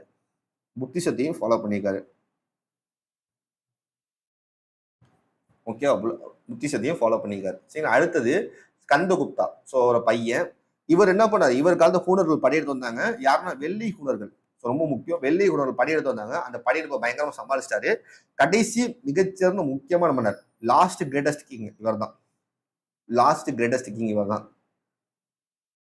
இவர் தான் என்ன பண்ணிப்பார்? சுதர்சன லேக்கை ரிப்பேர் பண்ணி ஆல்ரெடி நம்ம பார்த்தோம். ருத்ரவர்மனா சாகாஸ்ன்னு சொல்லிட்டு ஒருத்தர் வந்து பார்த்தா சுதர்சன லேக்கை உருவாக்கியன்னு சொல்லி பார்த்தோம். ஜுனாகத் கல்வெட்டுல பார்த்தோம். முதல்ல எழுதப்பட்ட சமஸ்கிருத கல்வெட்டு. சுதர்சன ஏரின்னு ஒரு ஏரி இருக்கு. அந்த ஏரியை வந்து பார்த்தோன்னா யாரு ரிப்பேர் பண்ணிருப்பா? ஸ்கந்தகுப்தா ரிப்பேர் பண்ணிருப்பார். சரிங்களா? இவர் ஆட்சிக்கு அப்புறம் என்ன ஆச்சுன்னா குப்தாஸ் வந்து கொஞ்சம் கொஞ்சமா என்ன ஆச்சு? வீழ்ச்சி அடைஞ்சிருச்சு. குப்தாஸோட ஆர்ட்ஸ் எப்படி இருந்துச்சு, ஆர்கிடெக்சர் எப்படி இருந்துச்சு, லிட்ரேச்சர் எப்படி இருந்துச்சு, சயின்ஸ் எப்படி இருந்துச்சு, மேத்தமெட்டிக்ஸ் எப்படி இருந்துச்சு, அஸ்ட்ரானமி, இது எல்லாத்தையுமே சூப்பரா இருந்துச்சு. குப்தர் காலத்துல வந்து பார்த்தோன்னா கலை, கட்டிடக்கலை, இலக்கியம், அப்புறம் விண்கலை, அதுக்கப்புறம் வந்து பார்த்தோன்னா மேக்ஸ், கணிதம், அஸ்ட்ரானமி எல்லாமே சூப்பரா இருந்துச்சு. அதனால இந்தியாவை கோல்டன் ஏஜ்னு சொல்றாங்க. இந்தியாவோட கோல்டன் பொற்காலமே என்னது? குப்தர்கள் காலம் தான். இந்தியோட பொற்காலம் எது? குப்தா காலம் தான் பொற்காலம். குப்தர் காலத்தை என்ன சொல்லுவாங்க? பொற்காலம்னு சொல்லி சொல்லுவாங்க. சரிங்களா? அடுத்து பார்க்கலாம். அடுத்து செவ்வியல் காலம்னு சொல்லுவாங்க. கலை மற்றும் இலக்கியத்தோட செவ்வியல் காலம்னு சொல்லுவாங்க. செவ்வியல் காலம்னு சொன்னாங்க. இது ஒரு எக்ஸாம்பிள் கேட்டிருக்காங்க. செவ்வியல் காலம்னா கிளாசிக்கல் ஏஜ்னு சொல்லுவாங்க. கிளாசிக்கல் ஏஜ், செவ்வியல் காலம். ஓகேவா? ரெண்டையும் நோட் பண்ணிக்கோங்க. அடுத்து அட்மினிஸ்ட்ரேஷன், நிர்வாகம் எப்படி இருந்துச்சுன்னா டீசென்ட்ரலைஸ்டு மொனரக்கியா இருந்துச்சு. அதாவது மையத்துவப்படுத்தப்படாத மன்னராட்சி எப்படி இருந்துச்சு அப்படின்னா அட்மினிஸ்ட்ரேஷன் வந்து பார்த்தோன்னா ஒவ்வொரு டிஸ்ட்ரிக்டா பிரிச்சிருப்பாங்க, ஒவ்வொரு ஸ்டேட்டா பிரிச்சிருப்பாங்க. ஃபர்ஸ்ட் வந்து ஒவ்வொரு மாகாணமா பிரிச்சிருப்பாங்க, ஒவ்வொரு ப்ராவின்சஸா பிரிச்சிருப்பாங்க. அந்த மாகாணத்துல இருந்து என்ன ஒவ்வொரு டிஸ்ட்ரிக்டா பிரிச்சிருப்பாங்க. அதுல இருந்து என்ன வில்லேஜ் வந்திருக்கும். இது ஒவ்வொருத்துக்கும் ஒரு ஹெட்டை போட்டிருப்பாங்க. இதை எல்லாத்தையும் ரூல் பண்ற யாரு? கடைசியா மன்னர் வந்து ராஜா வந்து கடைசியா என்ன பண்ணுவார்? ரூல் பண்ணுவார். இப்படிதான் என்ன பண்ணுவாங்க? எல்லாத்துக்குமே அதிகாரம் கொடுத்தாங்க. ஆனா அத்தாரிட்டி ஃபுல்லா யார்கிட்ட இருந்துச்சு? மன்னர்ட்டா இருந்துச்சு. என்ன பவரை வந்து பார்த்தா கொஞ்சம் பிரிச்சு கொடுத்துருந்தாங்க. சில கவர்னர் பேரு குமார மத்தியர்னு சொல்லுவாங்க. குமார மத்தியாஸ்ன்னு சொல்லுவாங்க. இவர் வந்து பார்த்தோம்னா ஒவ்வொரு மாகாணத்திலையும் இருப்பார். பாப்போமா? அந்த இது நான் காட்டிடுறேன் பாருங்க. ஒவ்வொரு மாகாணம் பிரிச்சிருப்பாங்க. மாகாணத்து பேர் புக்தின்னு சொல்லுவாங்க. ஒவ்வொரு மாகாணத்து பேர் புக்தின்னு சொல்லுவாங்க. ஒவ்வொரு மாகாணத்தை என்னன்னு சொல்லுவாங்க? புக்தின்னு சொல்லுவாங்க. அடுத்து ஒவ்வொரு மாவட்டத்தையும் என்ன விஷயான்னு சொல்லுவாங்க. ஒவ்வொரு அந்த மாவட்டத்துக்குள்ள சப்பன் நகர்ன்னு சொல்லுவாங்க. இந்த மாதிரி பிரிச்சிருப்பாங்க. அடுத்து வந்து பார்த்தோம்னா பௌரான்னு சொல்லிட்டு என்ன பண்ணுவாங்கன்னா, பௌரான்னு சொல்லிட்டு வந்து பார்த்தா கிராம நகர நிர்வாகம் இருக்கும். அத முனிசிபாலிட்டி அந்த மாதிரி இடத்துல வந்து பார்த்தா நகர நிர்வாகம் இருக்கும். சரிங்களா? நகர நிர்வாகம் இருக்கும். ஸோ பௌரான்ற இடத்துல. அடுத்தது வந்து பார்த்தீங்கன்னா, ஸோ இப்படிதான் அவங்க அட்மினிஸ்ட்ரேஷன் இருந்துச்சு. ஃபர்ஸ்ட் வந்து பார்த்தோம்னா புக்தின்னு சொல்லிட்டு இருக்கும். அப்புறம் விஷயாஸ்ன்னு சொல்லிட்டு ஒன்று இருக்கும். ஸோ அப்புறம் வில்லேஜ் இப்படிதான் வந்து அவங்க ரூல் இருந்துச்சு. ஸோ இதுல வந்து பார்த்தோம்னா புக்தியில வந்து பார்த்தோம்னா ஒவ்வொரு மாகாணத்துக்கும் வந்து பார்த்தோம்னா குமார மத்தியாஸ் அப்படின்னு சொல்லி ஒரு கவர்னர் இருப்பார். இது டிஎன்பிஎஸ்சி கொஸ்டின். கவர்னரோட பேர் வந்து பார்த்தோம்னா குமார மத்தியாஸ் அப்படின்னு சொல்லி ஒரு எக்ஸாம். குப்தர் காலத்துல கவர்னர் பேர் வந்து குமார மத்தியன்னு சொல்லுவாங்க. ஸோ விஷயாஸ் வந்து பார்த்தோம்னா தலைவர் யாருன்னா விஷயபதி. இதோட தலைவர் யாருன்னா விஷயபதி. ஸோ ஒவ்வொரு மாவட்டத்தோட தலைவர் இந்த விஷயபதி. ஒவ்வொரு கிராம தலைவர் கிராமிக்கான்னு சொல்லிட்டு ஒருத்தர் இருப்பார். இவங்க எல்லாமே அவங்க என்ன பண்ணுவாங்க, அவங்க இடத்த அவங்க ரூல் பண்ணாங்க. ஆனா சென்ட்ரலைஸ்டா என்ன இருந்துச்சு, டீசென்ட்ரலைஸ்டா இருந்துச்சு. இருந்தாலும் பவர் மேக்ஸிமம் யார்ட்ட இருந்துச்சு, மன்னட்ட தான் இருந்துச்சு. சரிங்களா? இவங்களுக்கு வந்து பார்த்தா நில வருவாய் தான் முக்கிய வருமானமா இருந்துச்சு. அதுக்கப்புறம் வந்து பார்த்தோன்னா இவங்க வந்து நீதி நேயம் எதை பேஸ் பண்ணி வழங்கியிருக்காங்க, தர்மசாஸ்திரா அடிப்படையில் என்ன பண்ண நீதி நேயம் தான் வழங்கியிருக்காங்க. சரிங்களா? அடுத்து பார்க்கலாம். குப்தர் அட்மினிஸ்ட்ரேஷன் டீசென்ட்ரலைஸ்டா இருந்துச்சு. அதுல குவாசி ஃபெடரல் அரைகுறை கூட்டாட்சின்னு சொல்லுவாங்களே, என்னதான் சென்ட்ரல் ஸ்டேட் இருந்தாலுமே இப்போ வந்து பார்த்தோம்னா ஃபுல் அண்ட் ஃபுல் எப்படி இருக்கு, சென்ட்ரலுக்கு மட்டும் அதிக பவர் இருக்கு. அதே மாதிரி என்னதான் பிரிச்சிருந்தாலுமே மேக்சிமம் பவர் யார்ட்ட இருக்கு, சென்ட்ரலுக்கு மட்டும் தான் இருக்கு, மன்னட்ட தான் இருக்கு அப்படின்னு சொல்றாங்க. சரிங்களா? சரி பார்ப்போம். இதுல வந்து பார்த்தோம்னா ஹை அபிஷியல் யாரு, குமார மக்தியா. இவர் தான் கவர்னரு. மகா தண்டநாயக்கா இவர் நீதி தலைவர், சீஃப் ஜஸ்டிஸ் சொல்லுவாங்க. இப்போ வந்து பார்த்தோம்னா இருக்காங்கல்ல சீஃப் ஜஸ்டிஸ், இவர் ரொம்ப ரொம்ப முக்கியமான ஆளு. இவர் கிங் கூட இருப்பாரு. இவர் தான் கிங்க்கு அசிஸ்ட் பண்ணாரு எப்படி பண்ணணுன்றது. அடுத்து சந்தி விகாரிகா. இது வந்து பார்த்தோம்னா சமுத்திரகுப்தர் 2 காலத்துல உருவாக்கப்பட்ட போஸ்ட். சமுத்திரகுப்தர் காலத்துல உருவாக்கப்பட்ட போஸ்ட். சமுத்திரகுப்தர் படையெடுத்து வருவார்ல, படையெடுக்கும் போது இவர் தான் வந்து ரொம்ப முக்கியமான அமைச்சரா இருந்தார். போர் மற்றும் அமைதிக்கான அமைச்சர். இது டிஎன்பிஎஸ்சி கொஸ்டின் பா. போர் மற்றும் அமைதிக்கான அமைச்சர் யார் அப்படின்னா சந்தி விகாரிகா. இதை டிஎன்பிஎஸ்சி கேட்டிருக்காங்க. சரிங்களா? அடுத்து குப்தர் காலத்துல பொருளாதாரம் எப்படி இருந்துச்சுன்னா, சோ முக்கியமான பொருளாதாரமா வேளாண்மை இருந்துச்சு. நில வருவாய் முக்கியமான சோர்ஸா இருந்துச்சு. சரி, என்ன பண்ணானா ஃபார்மர்ஸ் 1/4 வந்து 1/6 ப்ரொடியூஸ் பண்ணதை டாக்ஸா கொடுத்தாங்க. ஸோ பின்னாடி டாக்ஸ் தனியாவே இருக்கு. ஸோ அதாவது உற்பத்தி பண்ணல 1/4 இல்ல 1/6 வந்து என்ன பண்ண டாக்ஸா கொடுத்தாங்க. இரிகேஷன் வந்து சூப்பரா யூஸ் பண்ணாங்க. இப்ப இருக்க இரிகேஷன் என்ன, ஏரி வெல் இருக்கா, கிணறு, ஏரி, கேனல், டியூப் இருக்கா, டியூப்வெல், ஓப்பன் வெல் இருக்கா, இதே மாதிரி சிஸ்டத்தை அப்பயே ஃபாலோ பண்ணிருக்காங்க. இதே மாதிரி சிஸ்டத்தை இப்ப இருக்க சிஸ்டம் இருக்குல்ல, அதை வந்து அப்பயே ஃபாலோ பண்ணிருக்காங்க. சூப்பரா ஃபாலோ பண்ணிருக்காங்க. ஸோ இந்த மாதிரி விஷயம்லாம் ஃபாலோ பண்ணிருக்காங்க. பாருங்க எப்படி இருக்கு பாருங்க. ஸோ கத்தி ஆந்திரான்னு சொல்லுவாங்க. இது பெர்ஷியன் வீல்னு சொல்லுவாங்க. இது பேர் என்ன, பெர்ஷியன் வீல்னு சொல்லுவாங்க. இந்த மாதிரி வீல்லாம் யூஸ் பண்ணி என்ன பண்ண, இரிகேஷன் டெக்னிக் யூஸ் பண்ண. பாகுபலி படத்துல வரும்ல, ஸோ பாகுபலி பண்ணுவார்ல, அந்த மாதிரி விஷயத்தெல்லாம் பண்ணிருக்காங்க. சரிங்களா? அடுத்தது ஸோ டாக்ஸஸ் வந்து பார்த்தோம்னா இந்த மாதிரி டாக்ஸஸ் வசூல் பண்ணிக்காங்க. ஒரு 8 விதமான டாக்ஸஸ் வந்து வசூல் பண்ணிங்க. ஃபர்ஸ்ட் பாகா. ஸோ எந்த ஒரு விஷயம் பண்ணாலும் பகவானுக்கு சில விஷயம் கொடுக்கலாம், கடவுளுக்கு சில விஷயம் கொடுக்கும்ல, அதான் என்ன பண்ணும், ப்ரொடியூஸ் பண்றதுல 1/6 என்ன பண்ணுவாங்க, விவசாய அரசருக்கு கொடுத்துருவாங்க. ஸோ பகவானுக்கு என்ன பண்ணா 1/6 ப்ரொடியூஸ் பண்ண. ஹிரண்யா ஆறுன்றது என்னன்னா இப்ப ரூபாய் தானே, இப்ப ரூன்றது 6 தான். ஸோ கேஷா கொடுப்பாங்க. அவங்க ப்ரொடியூஸ் என்ன பண்ண, பொருளுக்கு பதிலாக பணமா கொடுப்பாங்க. ஹிரண்யானா பொருளுக்கு பதிலாக பணமா கொடு. உபகரியானா அவங்க மெயினால இருக்க டெம்பரரியா இருப்பாங்க. உபகரியான்றது மெயின் பர்சன் டெம்பரரியா இருப்பாங்க. அப்ப தற்காலிக விவசாயிக்கு விதிக்கப்படும் வரி. சுல்கான்றது சுங்கவரி. என்ன, சுங்கம் மட்டும் கடைக்கு விதிக்கும் வரி. அப்ப தீர்த்தான்றது என்னது, புனித யாத்திரம் போறது. அவ புனித யாத்திரை தீர்த்த யாத்திரை வரி. தீர்த்த யாத்திரை வரி. தமிழ்ல கொஞ்சம் ஈஸியா இருக்குல்ல, தமிழை படிச்சுங்க. பிண்டக்காரன்றது வந்து பார்த்தோம்னா கிராமங்களுக்கு பொதுவா போற வரி. இப்ப கிராமம் மொத்தமா இருக்குன்னா அது பொதுவா தொகையை ஒரு வசூலிப்பாங்க. ஸோ மொத்தமா வந்து ரோட் டாக்ஸ் அந்த மாதிரி இருக்கும்ல, அந்த மாதிரி இப்ப ரோட் டாக்ஸ் இருக்குல்ல, வாட்டர் டாக்ஸ், அதே மாதிரி மொத்தமா கிராமத்துக்கு சில வரி இருக்கும், அதை மொத்தம் வசூல் பண்ணுவாங்க. காரான்றது பொதுமக்கள் மேல போற வரி. ஸோ பொதுமக்கள் மேல போற வரி. சரிங்களா? அடுத்தது விட்டன் லேண்ட்ஸ் சொல்லுவாங்க, பிரம்மதேயா லேண்ட் சொல்லுவாங்க. ஸோ இந்த லேண்டுக்கு வந்து பார்த்தோன்னா பிராமின்ஸ் டாக்ஸ் வாங்க மாட்டாங்க. பிராமணரும் மற்றும் அதிகாரிக்கு வரி வசூலிப்பு கிடையாது. அவங்க வந்து எந்த ஒரு கிடையாது. பிராமின்ஸுக்கு லேண்டுக்கும் சரி, பிராமின்ஸ் அதிகாரி வச்சிருக்க லேண்டுக்கும் சரி, எந்த ஒரு இடத்துக்குமே டாக்ஸ் கிடையாது. ஸோ இந்த மாதிரி 8 விதமான டாக்ஸ் இருந்துச்சு. ஃபர்ஸ்ட் பாகான்றது ப்ரொடியூஸ் பண்ணதுல 1/6 யாருக்கு கொடுக்கணும்? அரசனுக்கு கொடுத்தணும். ஹிரண்யா 6 இருக்கா, இப்போ 6 ரூல் வந்துச்சா, அப்ப என்ன ப்ரொடியூஸ் பண்ண பொருளுக்கு பதிலாக நான் கேஷா கொடுக்கணும். உபகரியான்றது வந்து சப்ஸ்டியூட் மாதிரி, அப்ப தற்காலிகமா உள்ள விவசாயிக்கு விதிக்கப்படும் வரி. சுல்கான்றது அது பேர்ல இருக்கு, சுல்கானா சுங்கம், சுல்கா அப்படின்னு சொல்ல சுங்க வரி. சுங்கம் மட்டும் கடைக்கு விதிக்கப்படும் வரி. அதுக்கப்புறம் தீர்த்தான்றது புனித யாத்திரை போறது, தீர்த்த யாத்திரை போறதுக்கான வரி. பிண்டகாரன்றது வந்து பார்த்தோம்னா கிராமங்கள் மொத்தமா போற வரி. காரன்றது பொதுமக்கள் மேல வரி. பொதுமக்கள் மேல வரி போட்ட காரிகர் மனுஷனாவே மனசாவும் போறேன் அப்படி திட்டுவாங்க இல்ல, காரிகர் துப்புவாங்க இல்ல. காரன்றது பொதுமக்கள் மேல போற வரி. இப்ப ஏதாவது மக்கள் மேல வரி கொடுத்தா அவ்வளவுதான், செஞ்சு விட்டுருவாங்க. சரியா? வாட்டர் லேண்ட்ஸ்ன்றது வந்து பார்த்தோம்னா பிராமின்ஸ் மேல போற வரி கிடையாது. பிராமின்ஸுக்கு அந்த லேண்ட் வச்சிருப்பாங்களா, அதுக்கு வரி கிடையாது. அதே மாதிரி அதிகாரிகளுக்கும் வரி கிடையாது. சரியா? அடுத்து குப்தர் காலத்தை வந்து பார்த்தா மொத்த நார்த் இந்தியாவே யூனிட்டா இருந்துச்சு. ஆல்மோஸ்ட் வந்து ஒரு 100 வருஷம் 150 வருஷத்துக்கு வந்து பார்த்தோன்னா நார்த் இந்தியா ஃபுல்லா யூனிட்டா இருந்துச்சு. இவங்க ஹிந்துசத்தை பயங்கரமா டெவலப் பண்ணாங்க. இது கோல்டன் ஏஜ் ஆஃப் ஹிந்துசம் சொல்லுவாங்க. ஹிந்துசத்தை பயங்கரமா மீட் எடுத்திருப்பாங்க. ஏன்னா புத்திசம் ஜெயினிசம் வந்து ஹிந்துத்தோட மகத்துவம் குறைஞ்சிச்சு. புத்திசம் வந்து பார்த்தோன்னா ஹிந்துசம் பாதி அழிஞ்சிச்சு. அதனால ஹிந்துசம் மீட் எடுத்திருப்பாங்க. வைசியஸ் அண்டு வைஷ்ணவிசம் சைவிசம் சொல்லி கான்செப்ட்ல உருவாக்கி இருப்பாங்க. இந்திய ஆர்கிடெக்சர் சூப்பர் உருவாச்சு இவர் காலத்துல தான். இந்த காலத்துல இந்தியன் ஆர்கிடெக்சர் உருவாச்சு. இன்னும் சொல்ல போனா மதுரா ஆர்ட்ஸ் இவங்க காலத்துல ரொம்ப சூப்பரா இருக்கும். என்னதான் கனிஷ்கர் உருவாக்கி இருந்தாலும் மதுரா ஆர்ட்ஸ் வந்து இவங்க காலத்துல சூப்பரா இருந்திருக்கும். கோல்டன் காயின்ஸ் தின்னாரா, சில்வர் காயின்ஸ் ருப்பிகா. இது நம்ம எப்படி ஆச்சுன்னா, கோல்டெல்லாம் வாங்குற அளவுக்கு தான் நம்மளுக்கு காசு இல்லப்பா, தினம் திணறேன்னு சொல்றாங்க. கோல்டு கார் வாங்குறாங்க இப்ப திணறோம். ஏன்னா ஒரு போன் வந்து பார்த்தீங்கன்னா 80,000 70,000 போச்சு. சைக்கிள் 70,000 போறாங்களா. ஸோ கோல்டு காயின் வாங்க திணறாஸ். சில்வர் காயின் ருப்பியா, இது ஈஸி தான், ருப்பிகா. சரியா? அடுத்து வந்து பிராமின்ஸோட டாமினேஷன் அதிகமா இருந்துச்சு. பிராமண ஆதிக்கம் ரொம்ப அதிகமா இருந்துச்சு. சரிங்களா? ரொம்ப வருஷம் கழிச்சு பிராமின் டாமினேஷன் அதிகமாச்சு.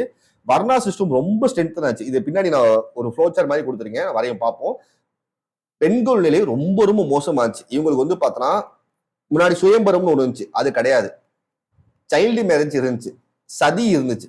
இதெல்லாம் ரொம்ப மோசமான, பெண்கள் வந்து ரொம்ப மோசமான நிலைக்கு தள்ளப்பட்டாங்க. கல்வின்றதே பெண்கள் கிடைக்காம போயிடுச்சு. சரிங்களா? கல்வின்றதே பெண்கள் கிடைக்காம போயிடுச்சு. ஸோ இன்டர்னல் ட்ரேடு என்னெல்லாம் பண்ணாங்க அப்படின்னா, கிளாத்து, ஐவரி, ஸ்பைசஸ், மெட்டல் வேர். ஸோ துணி, யானை, எலும்பு, கருவிகள் என்ன பண்ணாங்க, எல்லாருக்கும் வந்து பார்த்தோன்னா உள்நாட்டுல வர்த்தகம் பண்ணாங்க. சரிங்களா? எக்ஸ்டர்னல் ட்ரேட் யாரோட பண்ணாங்கன்னா, ரோமன் எம்பியரோட, சைனாவோட, சவுத் ஈஸ்ட் ஏஷியாவோட என்ன பண்ணாங்க, பண்ணாங்க. இவங்க என்ன கோல்டு, சில்வர், காப்பர் காயின்ஸ் அதிகமாக பயன்படுத்திருக்காங்க. சரிங்களா? அடுத்து இது டைப்ஸ் ஆஃப் லேண்டு பார்ப்போம். டைப்ஸ் ஆஃப் லேண்ட் வந்து பார்த்தா ஷேத்ரான்றது வந்து பார்த்தா கல்டிவல் லேண்டு. ஏன்னா சேர்ல இறங்கி தான் என்ன பண்ண முடியும், கல்டிவேட் பண்ண முடியும். சேர்ன்றது புரியுதா? ஷேர்ன்றது கல்டிவல் லேண்டு. சேர்ல இறங்கி தான் என்ன பண்ணுவோம், பயிரிட முடியும். சேர்ல இறங்கி தான் பயிரிட முடியும். ஏன்னா சேர் வந்து தகுந்ததான் இருக்குமா.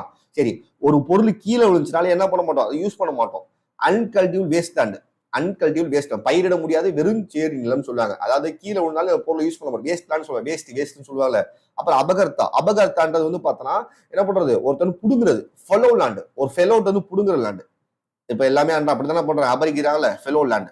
ஸோ டெம்பரவரியா என்ன பண்றது, அந்த இடத்த கல்டிவேட் பண்ணாம இருப்பாங்க. வசதியான இடத்துல தான் வாழ்னு ஆசைப்படுவாங்க. ஹாபிஷன் லேண்டு, அதாவது வந்து குடியிருப்பு பயன்படுத்த நிலங்கள். இப்போ வசதியான இடத்துல நம்ம வாழ்னு ஆசைப்படுவோம், ஹாபிடேஷன் லேண்டு, குடியிருப்பு பயன்பாட்டிற்கான நிலங்கள். அடுத்து பிரகுச்சர காரா, பசுமை நிலம் சொல்லுவாங்க. ஃபெர்டைல் லேண்டு, அதாவது வந்து பார்த்தோன்னா உற்பத்திக்கு மிக சாதுவான நிலம்னு சொல்லுவாங்க. அடுத்து தேவதையா லேண்டு. தேவதையான்றது வந்து பார்த்தோன்னா டெம்பிள் கொடுக்குற லேண்டு, டெம்பிளுக்கு கொடுக்குற லேண்டு, வரி இல்லாம கொடுப்பாங்க. அடுத்து பிரம்மதேயா லேண்டு, பிராமின்ஸ் கொடுக்குற லேண்டு. ஸோ பிராமின்ஸ் கொடுக்குற லேண்டு. ஸோ இப்போ உங்கள்ட்ட ஒரு கொஸ்டின் கேட்கிறேன், யாரு ஃபர்ஸ்ட் பிராமின்ஸ்க்கு லேண்டு கொடுத்துருப்போம் அப்படின்னா சுங்காஸ். சரி, சுங்காஸ்க்கு அப்புறம் சுங்காஸ் தான் ஃபர்ஸ்ட் வருஷம் என்ன பண்ணுவாங்க, பிராமின்ஸ் லேண்டு கொடுத்துருப்பாங்க. அதை கண்டினியூ பண்ணது யாரு, சாத்வனாஸ். நம்ம இது பார்த்துருப்போம். சரிங்களா? ஸோ இப்போ பார்ப்போமா, ஷேஸ்திரான்றது பயிரிடக்கூடிய இடம். சேர்ல இறங்கி தான் பயிரிட முடியும். கீழே விழுந்துச்சுன்னா அது வேஸ்ட் பொருள், யூஸ் பண்ண மாட்டோம். அபகரத்தனம் ஒரு தடவை புடுங்குறது. ஃபெலோட்டை தான் புடுங்குவோம், தற்காலிகமாக புடுங்குவோம். வஸ்தின்றது வசதியான இடத்துல தான் என்ன பண்ணுவோம், வாழ்ந்து ஆசைப்படுவோம், குடியிருப்பு நிலங்கள். ஸோ பிரகுச்சாரா, பசுமை நிலம்னா விளைச்சல் நிலம், ஃபெர்டைலா இருக்கும். சரியா? தேவதையான்றது வந்து பார்த்தா தெய்வம் எங்க இருக்கும், தெய்வம் எங்க இருக்கும், கோயில தான் இருக்கும். ஸோ கோயில்கிட்ட நம்ம டாக்ஸ் வாங்க மாட்டோம், நம்ம தான் போய் டாக்ஸ் கொடுப்போம். சரியா? பிரம்மதேயா லேண்டுன்றது வந்து பார்த்தோன்னா பிராமின்ஸுக்கு ஃப்ரீயா லேண்டு கொடுக்குறது. சரிங்களா? அடுத்தது இவங்க காலத்துல கட்டை மற்றும் கட்டடக்கலை எப்படி இருந்துச்சுன்னா சூப்பரா இருந்துச்சு. புத்திஸ்ட் டெம்பிள் அஜந்தாலையும் எல்லோராலையும் இருந்துச்சு. சரிங்களா? அடுத்து குப்தா காயின்ஸ் வந்து பார்த்தோன்னா அவங்க ரூலர்ஸ் பேரும் அவங்க என்ன தெய்வங்களை வழிபட்டான்ற பேரும் ஒவ்வொரு குப்தா காயின்ஸ்லயும் இருந்துச்சு. சரிங்களா? ஸோ குப்தா காலத்துல வந்து ஆர்கிடெக்சர், இது ப்ரீவியஸ் கொஸ்டின், என்ன ஆர்கிடெக்சர் ஃபாலோ பண்ணான்னா நாகரா அண்ட் திராவிட ஆர்கிடெக்சர். ரொம்ப ரொம்ப முக்கியமான விஷயம். நாகரா ஆர்கிடெக்சரை ஃபாலோ பண்ணது யார் அப்படின்னா கொண்டு வந்தது குப்தா தான். ஸோ ரொம்ப ரொம்ப முக்கியமான விஷயம், ப்ரீவியஸ் கொஸ்டின். அதே மாதிரி காந்தரா ஸ்கூல் இருக்கும், அது எல்லாத்தையும் ரீப்ளேஸ் பண்ணி என்ன பண்ணுவாங்க, காந்தரா பள்ளின்னு புத்திசம் சம்பந்தப்பட்ட பள்ளி, அது எல்லாத்தையும் ரீப்ளேஸ் பண்ணி நம்ம ஒவ்வொரு ரீஜனல் சென்டர் கொண்டு வருவாங்க. அப்படியே அது எல்லாத்தையும் அப்படியே ரீஜனல் சென்டரா மாத்திடுவாங்க. சரி, இவங்க அபிஷியல் மொழி வந்து பார்த்தோன்னா சான்ஸ்கிரிட் தான். ஆனா லோக்கல் பீப்புள்ஸும் பிராகிதம் பேசுவாங்க. சரிங்களா? ஸோ காளிதாச தான் வந்து சமஸ்கிருதத்தில் நிறைய நாடகமும் போயமும் எழுதியிருப்பார், லிட்ரேச்சர் ஒர்க்கு. அதுல முக்கியமான விஷயம் வந்து பார்த்தோன்னா, ஸோ பின்னாடி பார்ப்போம், காளிதாஸ் எழுதினது வந்து பார்த்தோன்னா பின்னாடி கொடுத்துருக்கேன் பார்ப்போம். விஷ்ணு சர்மா வந்து பஞ்சதந்திரமும் மிருச்ச கடிதம் சொல்லிட்டு ஒரு எழுதியிருப்பாரு. ஸோ ரொம்ப ரொம்ப முக்கியம். பஞ்சதந்திரம் வந்து பார்த்தோன்னா நம்ம கமலஹாசன் ஒரு பஞ்சதந்திரம் ஒரு படம் நடிச்சிருப்பார்ல, அதே மாதிரி 5 விஷயத்துல இருக்குல்ல, நீர் நிலம் காற்று ஆகாயம், அதை பத்தி என்ன பண்ணிருப்பாங்க இவங்க எழுதியிருப்பாங்க. மிருஷ சத்ரான்றது வந்து பார்த்தா ஒரு நையாண்டியான கதை, ஒரு நையாண்டியான ஒரு சூப்பரான விஷயம், ஒரு நையாண்டியான கதை இருக்கும் மிருஷ சக்தியான்னு சொல்லிட்டு. அடுத்து மெனு, இந்த காலத்துல தான் நிறைய ஹிந்தி ரிலீஜியஸ் புக்ஸ் எழுதப்பட்டுச்சு. மகாபாரதம், ராமாயணம்லாம் இந்த காலத்துல எழுதப்பட்டுச்சு. மகாபாரதம், அதனால யாருமே ஹிஸ்டாரியன்ஸ் மகாபாரத ராமாயணத்தை ஏத்துக்க மாட்டேங்கிறாங்க, யாருமே ஏத்துக்க மாட்டாங்க. என்னதான் வந்து பார்த்தா லிட்ரேச்சர் ஒர்க் இருந்தாலுமே அதுல வந்து பார்த்தோன்னா ஹிஸ்டாரிக்கல் எவிடன்ஸ் எதுவுமே கிடைக்கல. அதனாலதான் யாருமே எழுத மாட்டேங்கிறாங்க. அதுக்கு ஒரு சான்ஸ்கிரிட் ஒர்க்கு, கிராமரை பதஞ்சலியும் பணினியும். ஸோ நம்ம பார்த்தோம், பின்னணின்றது ஃபர்ஸ்ட் கிராமர் எக்ஸ்பர்ட், இவர் 2வது. இவர் சுங்கா காலத்தை சேர்ந்தவர், பதஞ்சலி சுங்கா காலத்தை சேர்ந்தவர். இவங்க 2 பேரும் என்ன பண்ணுவோம், குப்தர் காலத்துல இருந்திருப்பாங்க. குப்தர் காலத்துல என்ன பண்ணுவாங்க, கிராமர் ஒர்க்கை பயங்கரமா ரெடி பண்ணியிருப்பாங்க. ஆரியபட்டா என்ன எழுதி, ஆரியபட்டியம் எழுதியிருப்பாரு, சூரிய சித்தாந்தா. இந்த ஆரியபட்டியத்துல என்ன ஜீரோன்னு ஒரு கான்செப்ட் உருவாக்கி இருப்பாரு. ஜீரோ, இந்த ஜீரோன்ற விஷயத்தை உலகத்தை அறிமுகப்படுத்த யாரு, இந்தியர்கள் தான். சூரிய சித்தாந்தத்துல என்ன சொல்லிப்பான்னா அமாவாசை பௌர்ணமி பத்தி பேசுவார். சோலார் அண்ட் லூனர் எக்லிப்ஸ் பத்தி பேசியிருப்பார். சோலார் அண்ட் லூனர் எக்லிப்ஸ், அமாவாசை வருதுல, பௌர்ணமி எப்படி வருது, அதை பத்தி என்ன சொல்லியிருப்பார், சூப்பரா சொல்லியிருப்பார். சூரிய சித்தாந்தான்னு சொல்லியிருப்பாரு. இப்ப வராக மித்ரா பிரிகித சம்ஹிதா அப்படின்ற விஷயத்துல அஸ்ட்ரானமியை பத்தி பேசியிருப்பார். ஓகேவா? அடுத்தது தன்வந்திரி, இவர் ஆயுர்வேதாவை பத்தி இவர் தெரிஞ்ச ஞானத்தெல்லாம் புக்கா எழுதியிருப்பார். சரிங்களா? அடுத்து வந்து பார்த்தா ரொமக்க சித்தாந்தா, இவர் வந்து ஒரு அஸ்ட்ரானமி சம்பந்தப்பட்ட ஒரு புக் எழுதியிருப்பார், வானிலையை பத்தி ஒரு புக் எழுதியிருப்பார். அப்புறம் பாக்ஸ்கரான்றது என்னதுன்னா பாக்ஸ்கரியா லாஹு அப்படின்னு சொல்லிட்டு ஒரு புக் எழுதியிருப்பாரு. இந்த புக்கெல்லாம் ரொம்ப முக்கியம் இல்லை, இது தேவையில்லை, இந்த புக்கு தேவையில்லை. சரிங்களா? அந்த 2 மேலோட மட்டும் பார்த்தா போறோம். அமரசிம்ஹா, அமரகோஷன் சொல்லிட்டு இது வந்து ஒரு அகராதி டிக்ஷனரி. ஸோ என்ன வார்த்தை போட்டாலும் அது ஈக்குவலான சமஸ்கிருத ஈக்குவலான வார்த்தை இருக்கும். அடுத்து முத்ராக்ஷா, ரொம்ப ரொம்ப முக்கியமான விஷயம், ப்ரீவியஸ் கொஸ்டின். முத்ராக்ஷா யாருன்னா விசாகதத்தை எழுதியிருப்பாரு. இந்த புக்ல என்ன சொல்லியிருப்பாரு அப்படின்னா நிறைய விஷயம் சொல்லியிருப்பாரு. எப்படி வந்து சந்திரகுப்த மௌரிய காலத்துல இருந்து ஆட்சி நடந்துச்சு அப்படின்றத வரையும் குப்தாஸ் வரையும் சொல்லியிருப்பாரு. சந்திரகுப்த மௌரிய காலத்துல இருந்து குப்தாஸ் வரையும் இவர் வந்து மொத்தமா ஹிஸ்டரியோட டைம்லயே சொல்லியிருப்பாரு முத்ராக்ஷால. இப்ப தேவி சந்திரகுப்தத்துல நம்ம பார்த்தோம்ல, துர்கா தேவின்னு சொல்லிட்டு லாஸ்ட் கிளாஸ்ல பார்த்திருப்போம். துர்கா தேவிக்கும் சந்திரகுப்தா 1க்கும் உள்ள லவ் ஸ்டோரி, 2க்கு உள்ள லவ் ஸ்டோரி. அவங்க அண்ணன் ஒய்ஃபை கல்யாணம் பண்ணிப்பார்ல, பார்த்தா ராமகுப்தா டிஃபீட் பண்ணிட்டு சந்திரகுப்தா 2 வந்து பார்த்தா துர்கா தேவியை கல்யாணம் பண்ணிப்பார்ல. ஸோ அவங்க 2 பேருக்குள்ள புனித காதல் கதை, இப்ப கள்ள கதைன்னு சொன்னாங்க, அந்த காலத்துல புதிய காதல் கதை. தேவி சந்திரகுப்தத்தை பத்தி யார் எழுதியிருப்பா, விசாகதத்தா எழுதியிருப்பார். அவங்க 2 பேரும் லவ் ஸ்டோரியை பத்தி சொல்லியிருப்பாரு. சரி, அடுத்து சுதரக்கானா மிருஷ சக்தியம் எழுதியிருப்பாரு. இதுல வந்து பார்த்தா ஒரு பிராமின் இருப்பாரு. ஸோ ஒரு போர் பிராமின் இருப்பார், ஒரு ஏழை பிராமின் இருப்பாரு. அவருக்கும் ஒரு தாசிக்கும் நடந்த தாசின்னு இருப்பாங்க. ஸோ தாசிக்கு நடந்த லவ் ஸ்டோரியை பத்தி எழுதியிருப்பாரு. சூப்பரா இருக்கும் இந்த லவ் ஸ்டோரி. இந்த புக்கை என்ன எடுத்து படிச்சு பாருங்க, நல்லா இருக்கும் ஃப்ரீ டைம்ல இருக்கும்போது. மிர்ச சக்தியம், நான் ஏன்டா 11 மணி சுடுகாடு போன்ற மாதிரி நான் ஏன்னா அந்த புக்கை எடுத்து படிக்கணும், படிக்க நிறைய இருக்குன்ற சும்மா படிச்சு பாரு, ஃப்ரீ டைம்ல படிச்சு பாரு, நல்லா இருக்கும், ஒரு மைண்ட் ஃப்ரெஷ்ஷா இருக்கும். சரியா? மிர்ச சக்தியம். அடுத்து வந்து பார்த்தா காளிதாசர் வந்து பார்த்தோன்னா அபிஞ ஞான சகுந்தலம், மேகதூதம் அப்படின்னு சொல்லி புக் எழுதியிருப்பாரு. 2மே ப்ரீவியஸ் கொஸ்டின், 2மே சமஸ்கிருத சம்பந்தப்பட்ட ஒரு நாடகம், சான்ஸ்கிரிட் பிளே. மேத தூதகம், அப்புறம் வந்து பார்த்தோன்னா சகுந்தலம் சொல்லுவாங்க, அபிஞ சகுந்தலம் சொல்லுவாங்க. 2மே ப்ரீவியஸ் கொஸ்டின், சமஸ்கிருத நாடகங்கள். சரிங்களா? அடுத்து ஆரியபட்டியா வந்து என்ன சொல்லியிருப்பாரு, ஆரியபட்டியம் சொல்லியிருப்பாரு. அதுக்கப்புறம் ஜீரோன்ற விஷயத்த சொல்லியிருப்பாரு. எத்து தன்னைத்தானே சுத்துதுன்றத ஃபர்ஸ்ட் உலகத்துக்கு அறிமுகப்படுத்த யாரு, ஆரியபட்டா தான். சரியா? ஆரியபட்டா. அப்புறம் வராக மீரா என்ன சொல்லியிருப்பாருன்னா ஜோதிடத்தையும் அஸ்ட்ரானமியும் வச்சு நிறைய புக்ஸ் எழுதியிருப்பாரு. சரியா? இது என்ன புக்ஸ் என்ன படிச்சா மட்டும் போது, ரொம்ப டீட்டெயிலா பார்க்க வேணாம். ஸோ இங்க அதான் ஓவரால் அவுட்லைன் கொடுத்துருங்க. காளிதாசர் என்ன பண்ணியிருப்பாருன்னா மேகதூதம், அப்புறம் வந்து பார்த்தா அபிஞ சகுந்தலம் அப்படின்ற புக் எழுதியிருப்பாரு. இவர் நாடக கவிதைகளும் ரொம்ப பெயர் பெற்றவர். அதையும் கொடுத்துருக்கேன். விஷ்ணு சர்மா பஞ்சதந்திரம் எழுதியிருப்பாரு. நீதி கதிகளின் தொகுப்பு. சரிங்களா? அந்த சுதராட்சசா நிரிச சக்திக்கான ஒரு எழுதியிருப்பாரு. நையாண்டி பழமொழி நாடகம் சொல்லுவாங்க. சரிங்களா? அது பாஷான்றது வந்து பார்த்தா நிறைய நாடகம் எழுதியிருப்பாரு. சரிங்களா? அடுத்து இவங்க காலத்துல ரிலிஜன் எப்படி இருந்துச்சுன்னா ஹிந்துசம் இருந்துச்சு, புத்திசம், ஜெயினிசம் இருந்துச்சு. ஸோ புத்திசத்தையும் ஜெயினிசையும் விட்டுட்டாங்க. அவங்க எல்லாத்தையும் மதத்தா வச்சு. ஆனா வர்ணா சிஸ்டம் ரொம்ப ரிஜிடா இருந்துச்சு. ஹிந்து சிஸ்டத்துல வந்து பார்த்தோன்னா வர்ணா சிஸ்டம் வந்து பார்த்தோன்னா லேட்டர் வீதிக் பீரியட் ரொம்ப மோசமா இருந்துச்சு. ரிஜிடா இருந்துச்சு. ஹிந்துசம் ரொம்ப ரிஜிடா இருந்துச்சு. சரிங்களா?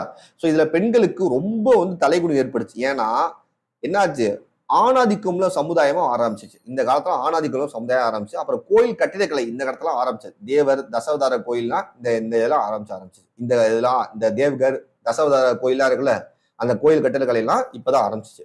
சரிங்களா? ரொம்ப ரொம்ப முக்கியமான விஷயம். ப்ரீவியஸ் கொஸ்டின் 2-3 தடவை கேட்ட கொஸ்டின். சண்டாலா அப்படின்னு வாயில. ஸோ பார்ப்போம். 4 விதமான பீப்புள்ஸ் இருந்தாங்கன்னு சொல்லி வர்ணாசிஸ்ல பார்த்தோம். பிராமின்ஸ், சத்ரியாஸ், வைசியாஸ், சூத்ராஸ். இவங்க சண்டாலாஸ் வந்து 5ஆவது வருவாங்க. இவங்க ஊருக்குள்ளே விட மாட்டாங்க. வெளியே வசிப்பாங்க. அந்த பணத்தை தூக்கிட்டு போவாங்கல்ல, பணத்தை தூக்கிட்டு போய் டான்ஸ் ஆடுறவங்க அவங்கள ஊருக்குள்ளே விட மாட்டாங்க. ரொம்ப இவங்களை ஹராஸ்மெண்ட் பண்ணாங்க. இவங்களை வந்து ரொம்ப வந்து பார்த்தீங்கன்னா என்ன பண்ணாங்க, ஊரை விட்டு ஒதுக்கி தண்ணி குடிக்க மாட்டாங்க. ரொம்ப ரிஜிடா ஃபாலோ பண்ணாங்க. இந்த கேஸ்ட் சிஸ்டம் ரொம்ப ரிஜிடா இருந்துச்சு. அன்டச்சபிலிட்டின்ற விஷயமே இந்த காலத்தான் ஆரம்பிச்சு. தீண்டாமைன்ற விஷயமே எந்த காலத்தை உருவாச்சு, குப்தர் காலத்தை உருவாச்சு. லேட்டர் விதி பீரியட்ல இருந்ததை காட்டிலும் 10 மடங்கு 100 மடங்கு என்ன ஆச்சு, குப்தர் காலத்துல வர்ணா சிஸ்டம் ரொம்ப அளவுக்கு போச்சு. என்னதான் புத்திசத்தையும் ஜெயினிசத்தையும் மதிச்சிருந்தாலும் ஹிந்துசத்தை ரொம்ப இது சப்ரஸ் பண்ணாங்க. வைஷ்ணவிசம் சைவிசத்தை தவிர மற்ற எல்லா கேஸ்ட்களும் ரொம்ப ஒடுக்குனாங்க. சரிங்களா? ரொம்ப ஒடுக்குனாங்க. இன்ஸ்கிரிப்ஷன் ஆஃப் குப்தா ஃபர்ஸ்ட் வந்து பார்த்தோம் அலகாபாத் கல்வெட்டு. நம்ம ஆல்ரெடி பார்த்தோம். ஹரிசேனா வந்து எழுதியிருப்பாரு கோட்பேட்டா சமுத்திரகுப்தா. ஸோ இந்த அலகாபாத் கல்வெட்டு வந்து பார்த்தோம்னா அசோகர் காலத்தை உருவாக்கப்பட்டது. இந்த கல்வெட்டுல என்ன மொழியில எழுதியிருப்பாங்கன்னா சமஸ்கிருத மொழியில எழுதியிருப்பாங்க. சான்ஸ்கிரிட் லாங்குவேஜ்ல எழுதியிருப்பாங்க. சமஸ்கிருத மொழியில எழுதியிருப்பாங்க. அது மட்டும் இல்லாம தேவ நாகரி ஸ்கிரிப்ட் அந்த ஸ்கிரிப்ட்ல இது எழுதியிருப்பாங்க. இதுல சமுத்திரகுப்தரோட படையெடுப்பு எப்படியெல்லாம் படையெடுத்து உமிச்சாரு. நார்த் இந்தியாவில 9 கிங்ஸை டிஃபீட் பண்ணியிருப்பாரு. சவுத் இந்தியாவில 12 கிங்ஸை டிஃபீட் பண்ணிருப்பாரு. அது எப்படின்றத இதை சொல்லியிருப்பாங்க. சரிங்களா? அடுத்து மெகுருலி ஐன்பில் இன்ஸ்கிரிப்ஷன். ஆக்சுவலா இது வந்து பார்த்தா சந்திரகுப்தா 2 உருவாக்கி இருப்பாரு. ஆனா இது யாரை பத்தி பேசுனா சந்திரகுப்தா 1, அதாவது வந்து பார்த்தா அவங்க தாத்தாவை பத்தி பேசுற வர்றாரு. அவங்க தாத்தாவோட அச்சீவ்மெண்ட்ஸை பத்தி பேசுறதா இதுல கொடுத்துருப்பாங்க. சரிங்களா? சோ இதுல வந்து பார்த்தா துருவே பிடிக்காது. இதுல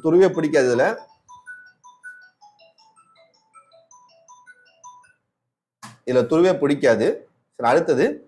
அடுத்து பித்தாரி இன்ஸ்கிரிப்ஷன் வந்து பார்த்தா சந்தகுப்தா எழுதியிருப்பாரு. சரி, பித்தாரி இன்ஸ்கிரிப்ஷன் யாரை பத்தி சொன்னா சந்தகுப்தா பத்தி பேசுறது. இதுல ஹூணர்கள் வந்தது பத்தியும் ஹூணர்கள் எப்படி இந்தியாவில ஆட்சி பண்ணாங்க அப்படின்றத பத்தி சொல்லியிருப்பாங்க. ஏன்னா சந்தகுப்தா வந்து பார்த்தோன்னா ஹூணர் தடுத்துறாரு. அதுக்கப்புறம் வந்தவங்க ஹூணர்களோட படையெடுப்பு தடுக்கல. ஸோ அதனால என்ன ஆச்சு இந்தியாவில் அப்படின்றத சொல்லியிருப்பாங்க. ஈரான் கல்வெட்டு தான் முதல்ல சதியை பத்தி பேசுற கல்வெட்டு. ஃபர்ஸ்ட் சதியை பத்தி பேசுற கல்வெட்டு ஈரான் கல்வெட்டு 165 பிசில 165 ஏடியில ஃபர்ஸ்ட் ஒரு கல்வெட்டு கிடைச்சிருக்கும். ஈரான் கல்வெட்டுல தான் ஃபர்ஸ்ட் சதியை பத்தி பேசியிருப்பாங்க. அந்த சதின்ற விஷயம் எந்த காலத்துல ஆரம்பிச்சா சொல்றாங்க, குப்தர் காலத்துல ஆரம்பிச்சிருக்கலாம்னு சொல்லி சொல்றாங்க இது மூலமா. சரிங்களா? அடுத்து குப்தர் காலம் எப்படி வீழ்ச்சி அடைஞ்சுன்னா ஃபர்ஸ்ட் ஹூணர்கள் வருகை. ஸ்கந்தகுப்தாவே தடுத்துட்டாரு. அதுக்கப்புறம் யாரும் தடுக்க முடியல. அப்புறம் ஸ்கந்தகுப்தாக்கு அப்புறம் யாருமே ஒரு மிகச்சிறந்த மன்னர் இல்லை. எல்லாம் பலவீனமா அரசரா இருந்தாங்க. அதுக்கப்புறம் கொஞ்சம் கொஞ்சமா என்ன ஆச்சு, ரீஜனல் சேர்ந்தவங்க கொஞ்சம் கொஞ்சமா என்ன பண்ண எழுச்சி அடைகிறாங்க. எக்கனாமிக் டிக்ளைன் ஆகுது. ஏன்னா ட்ரேடு வந்து கொஞ்சம் கொஞ்சமா குறையுது. ஏன்னா நிறைய பேர் இன்வென்ஷன் பண்ணி வரனால ட்ரேடு குறையுது. ஸோ இதோட குப்தாஸ் முடியுது. ஸோ குப்தாஸ் டீட்டெயிலாக நான் சொல்லிட்டேன். இதை தாண்டி வேற எதுவும் படிக்க வேணாம். சூப்பரா இதுலேயே நம்ம கொடுத்துருக்கோம். ஸ்டோரி தான் ரொம்ப முக்கியம். சரிங்களா? ஸோ இந்த திருப்பி பாருங்க. வீடியோஸை லைக் பண்ணுங்க. உங்களுக்கு தெரிஞ்ச ஃப்ரெண்ட்ஸுக்கு ஷேர் பண்ணுங்க. உங்க ஃபீட்பேக் ஏதாச்சும் கமெண்ட் செக்ஷன்ல போடுங்க. So thank you. நன்றி.